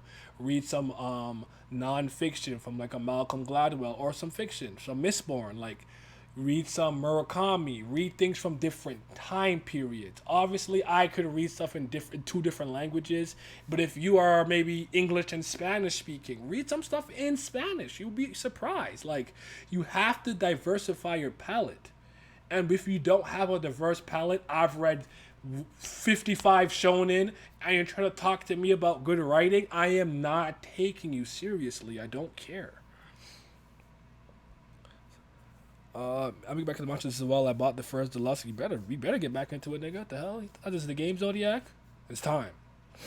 So far, love the art, intrigued by the story. Great art, yet so good, well presented. Ren the goat, as the poets say. Okay, you're a Ren guy. I'm a Kippa guy. Kippa's my favorite character. First, Rat Queens Deluxe was hella fun to read because Rat Queens is just fun, man. Seeing those four drunkard ladies just throw hands, go on quest, and be awesome. It's a great time. Rat Queen, shout out to my girl D. Shout out to my girl V. I'm joking. Shout out to Hannah. Hannah's my favorite. Hannah Vasari's my favorite. So that's my girl. But yeah, like I don't know. If you really do care about a lot of these storytelling things, there's even certain books I think you should peep that just talk about certain storytelling elements, or listen to Brandon Sanderson speak about like soft and hard magic and things of that nature. You'll get different insights to how different people like operate, because I don't think there's a one size fits all for storytelling, especially since there's different types of media in which you can write for. But I think people are, for example, if a meteorologist came into the room and started telling me things about meteors and whatnot, I'm not gonna act. I'm That's because I have my own opinions and thoughts and things that I have seen. I'm not gonna act like I'm the expert in the room. This person is clearly the one who studied this to the high heavens. That doesn't mean their authority is the end all be all in all things from like meteorology related. But you should probably hold their opinion naturally in a higher respect and regard than yours. You haven't studied this. You didn't go through school to do this kind of thing. So sometimes when I'm talking about writing and storytelling, because I did in English and journalism in post secondary, I'm like, I've studied this. Like I really studied this, and even outside of that, I've shadowed people who do things like work on movies to get insight into the literal process of creating an animated film. I've seen that. I take that time to look at it. I don't think people actually research a lot, so just interest, just food for thought there. Yes, they're great, and a lot of stuff just had me laughing out loud. I'm buying Volume 2 soon. All right, let's go. Love Kippa 2, but only 3 chapters so far. We'll get more of her, hopefully. Okay, to quote the poets, Monster Good. Yes, to quote the poets. Oh man, I'm so proud. I feel like a proud grandfather. Like we read in Monstrous, real storytelling, real artwork. I love it here. Like it's that's great. That's so good. To quote the poets, that shit fire, man.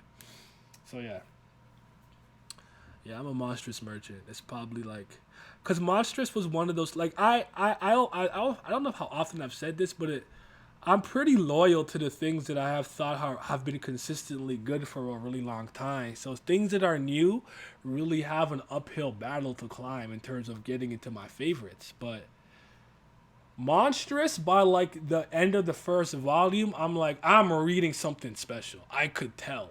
I didn't need any more volumes and issues, and I still feel very confident in that. Like, I was like, God, this shit's so fire, man. In between chunks of Shin Megami Tensei 5, I'll read some Monstrous. I remember doing a couple issues like a year ago. I love the art, and remember having a great time. I feel it.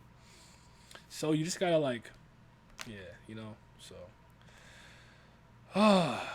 cause the thing about independent comic books, especially by the way, is that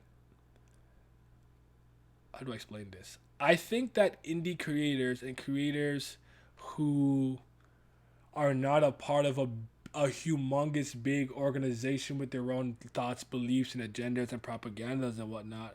What I think happens a lot of the time is you get content creators or creative teams who are genuinely passionate about creating a good story. Do they want it to sell? Absolutely.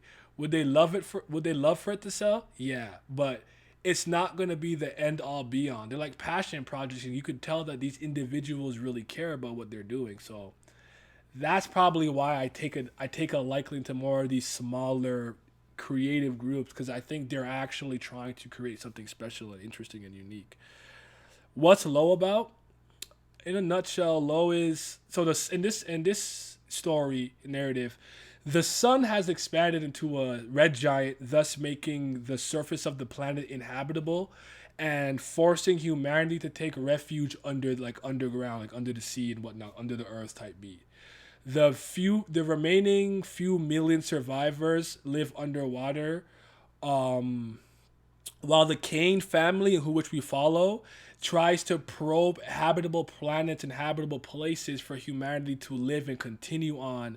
But something terrible happens, and now in the face of true despair, one woman's hope, and yeah, her hope and optimism is the only thing left when everything seems so hopeless. I don't want to spoil too much, but basically humanity's been forced underground due to the sun becoming too hot and the planet not being habitable. And one family who has a bunch of like power, they're trying to do something about it. A situation happens, and now this is the story. Here's the thing I'll say about Low. I think a lot of stories have a despair versus hope dynamic theme and gimmick, and I think it's cool. I even think for as much as Danganronpa has let me down, Danganronpa had tackled despair versus hope, Zetsubo versus Kibo very well. I think the way in which Low handles this theme is much different than any narrative that I've seen it in. and I think it's phenomenal. So I think for that alone is very interesting, but it's really well drawn, and Rick Remender is a really competent, really talented writer. So Low is completed. It's personally one of my favorite comic books in general. I highly recommend it. I'm gonna post a link here so you guys can see uh, like what I recommend. I'll post it. Right, yeah, sounds dope. We'll have that thread going in the Bombing channel eventually. Cool, cool, cool. So yeah, that one's that East of West, Monstrous, Low. Those would be like the trinity of awesome, the trifecta of awesome, like my three favorites. So it would be East of West, Monstrous, and then Low. Those would be my three favorites. So those are the three I think you should check out immediately. And the good thing about Low and East of West, they're already completed. So the OG, so watch that link already. Okay, so you've seen it already. All right, cool, cool, cool. And I actually think I made a video with that link, but you would be surprised, man, because I think one thing that I realized when I started to kind of read things from different places around the world, could be a comic book, whatever, is I started to see what the society itself values. Like, do you guys know that in Japan, I believe the number four, yon, or like she, and I think she or something like that, it's like an unlucky number and can be like associated with unluckiness and death or something to that degree. So you remember how like Mista in Golden Wind doesn't like the number four, I believe. Like, I think it's four. I could be wrong. I can't remember. But like, there's a number he doesn't like. And you know, color North America, I guess. 13 is the unlucky number. And if you actually go to buildings, I don't know if this is true everywhere. I know in Toronto, a lot of buildings that have 20 floors, it'll be the 21st floor. But what happens is it goes 11, 12, 14, because people associate the number 13 with unluckiness and mishaps. You in Japan on TV, you can't even show like a character with four fingers because Namekians have like four fingers if I remember correctly. And I remember in the anime, Demon King Piccolo and stuff had five fingers because that's not, you can't show that on TV. And even with like Bob the Builder, apparently Bob the Builder has four digits, but in the cartoon in Japan when they showed it, they gave him five. It's interesting to see these things throughout different societies, different places in the world. I find that Korea has this over obsession on beauty, on almost like androgynous beauty and fashion. The K-pop looking boys. Like, it's very interesting to see what the societies value. That's why I think you need to read things from different places in the world. It's very important. I'm learning a lot about China right now with the Danhua that I watch. It's Chinese, and the number four sounds like death. So was it China then specifically? It wasn't Japan. That's on me then. That's my bad. I recall I recall it being with thing because they were saying that like they were I was seeing a video that someone was explaining why Piccolo has five fingers in the anime but not in the thing. But yeah, all right, fair enough. My bad about the misinformation. I see that on elevators here, especially with that being the case in Vegas as well. Okay, so like so also over there, like you guys would skip like number 13. But yeah, with China, I'm learning a lot of things too. Like with a lot of the stories that I'm watching, certain figures in folklore and mythology become have like, a lot of overlap. Like I would argue like Greek mythology is a thing a lot of people know a lot about. And you see a character and you go, oh yeah, that's Zeus based or Zeus inspired, but like Neja is a character that I can't really unsee because like no matter what version I see, Neja has certain characteristics that lets you know it's this person, this character and whatnot. It's just very interesting when you diverse yourself, immerse yourself in a culture and the things that they kind of value and speak about and how they tell their stories. I think you get a better understanding of them. So yeah, maybe Japan as well, but the death thing is Chinese. Okay, all right, so maybe it's two. Did Xi Jinping clear that Chinese series? I don't know. I couldn't tell you. I have no idea. I would have to check. And also, oh, there's something else that I want to say. Okay, actually, since we're here, the last thing I'll talk about, and then I'm gonna go get some food. Hey, how many of y'all watch Stone Ocean? Who's watching Stone Ocean? I seen that mug 3 times with three. I showed my friends. I kind of watched it alone, and then I watched it with a different set of friends where I actually saw it in the English dub. But how many of you guys here are JoJo people? Like Stone Ocean, I think has been really phenomenal so far. I'm having a great time.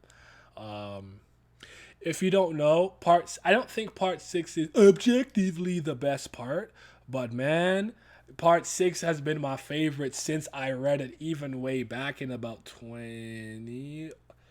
I think 2011. Cause no, cause what yeah, I think 2011. You 8 episodes in. Okay, I started on 12. I won't say anything. I don't know if I don't know. I'm not gonna spoil anything in the manga.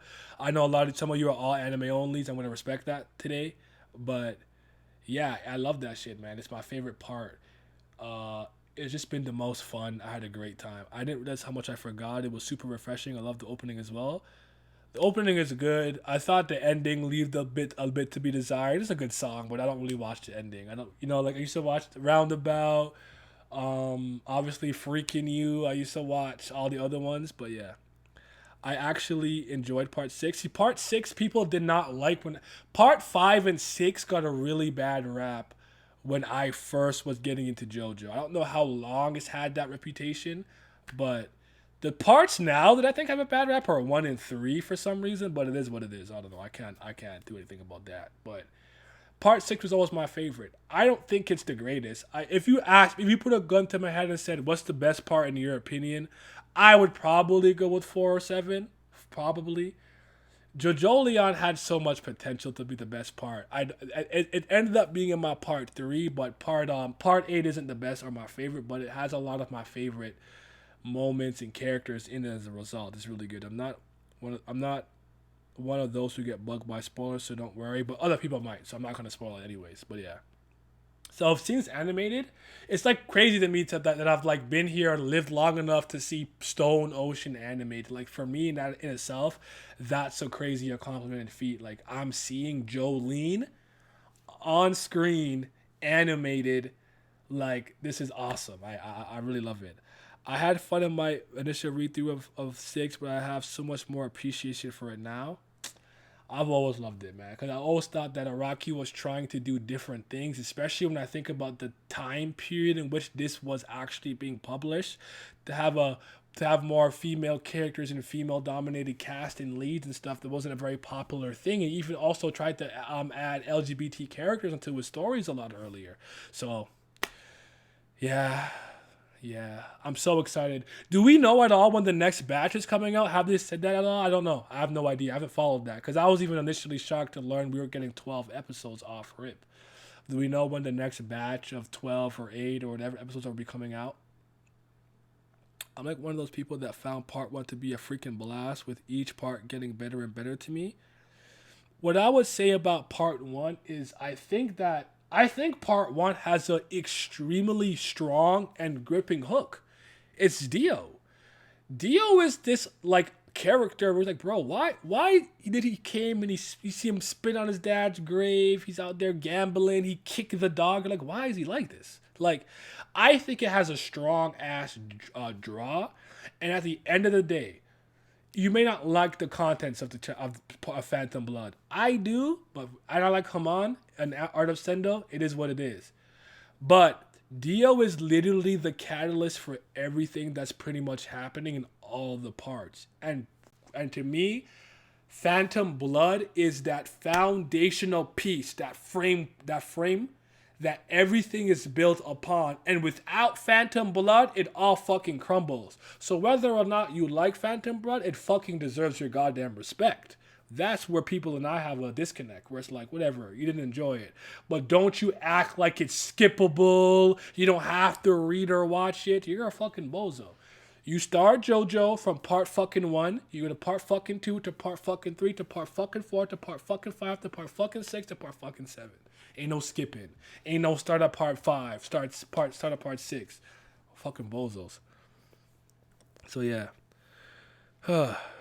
Yeah, her flicking the bean is a crazy way for it to start off. But I love it though. I love it. Jonathan accepting his fate to die with Dio at the end of the saving his life with his wife because helped me. Even just seeing the protagonist pass away, because I don't expect. I'm like, yo, he really died? That was crazy. Then the shift from Jonathan being a product of his environment, the gentleman, honorable Englishman, to going to Joseph, who's nothing like him, is a really big change. So I love Battle Tendency as well. So yeah. Part 1 for me is good. People forget how old that ish is, but just because it's old doesn't necessarily mean it's gonna be bad though. Like I don't think it's aged poorly either at all. To be honest, I don't think it's aged poorly at all. The only one that I could actually argue it aged poorly is actually Battle Tendency, despite it being my second favorite part in terms of enjoyment. I love Phantom Blood. So second favorite, yeah. It might be, it might be time to make a video now. I probably would go Stone Ocean, Battle Tendency, then JoJo Leon. Is that right? That sounds right. Yeah, probably my top 3. I'll think about it though. Only top 1 and 2.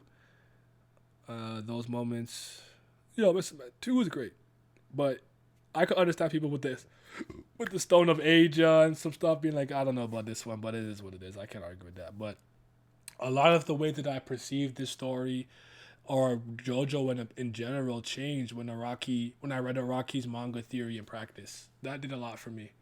I really like getting inside the minds of people who create some of my favorite shit.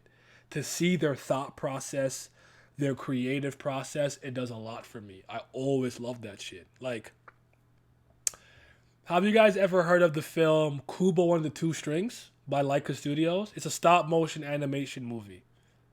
I liked the movie. They did Coraline as well, I believe. Or a lot of the people who worked on Coraline worked on that movie. I like Kubo and the Two Strings, but what I found way more interesting than the movie itself was how the movie was made. Because I had never seen how stop motion animation is actually done.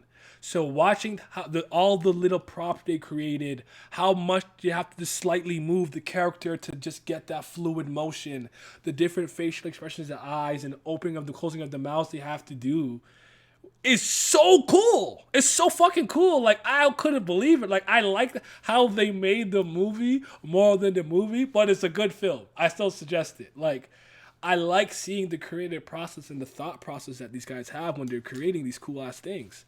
I remember when I first watched the Brian and shit, I can't remember the guy's name right now. I'm so sorry. Talk about Avatar and bringing in real martial artists for the varying martial arts style. You wanted more fluid motions for water bending, but things a little more stiff but still rooted in martial arts for like the toughness and the stalwartness of the earth. That shit is so awesome. And I think a lot of people just don't go that far with the things that they like. And I think they should. I watch it for fun. The thing I appreciate more about how creative. Okay, yeah, that's totally fine. I think JoJo was a series to be enjoyed. It's supposed to be enjoyable, having fun. Never forget to have fun when you're reading, watching, and playing stuff. I know sometimes you can get caught up into the minutia of how it's created. Is it great? Is it greatly written, greatly animated, greatly stuff? But don't forget to have fun. I always tell you guys that. That's the bottom line at the end of the day. You got to make sure you're enjoying it and having a good time. So, yeah. I feel like watching it again, honestly. I really do. Can't wait for part 9, JoJo Lands. That should be good. And I wonder how many parts Araki's going to do. Man. Might have to... You know what? Yeah, so you know what? The next couple of streams on here are going to be all the pod streams. So I'll get any manga heads for the end of the year. I'll get a Mario Joe Radio podcast for the end of the year. I'll get a Watchtower for the end of the year. I'll get a... What am I forgetting? Frame 1 for end of the year. Yeah, let's get those in. Yeah, let's do that. Part 8 ain't the end. Part 8 is the last part that's out. But even before Part 8 ended, Araki had already announced that he's going to do a Part 9. And it looks like it's going to be called JoJo Lands. So, yes. JoJo Leon is not the end. The train don't stop. You know what? You know why I want him to keep going? For 2 reasons. I want him to... I know what time I think JoJo Leon came out. He was in contemporary time, so with GPS and phones and stuff.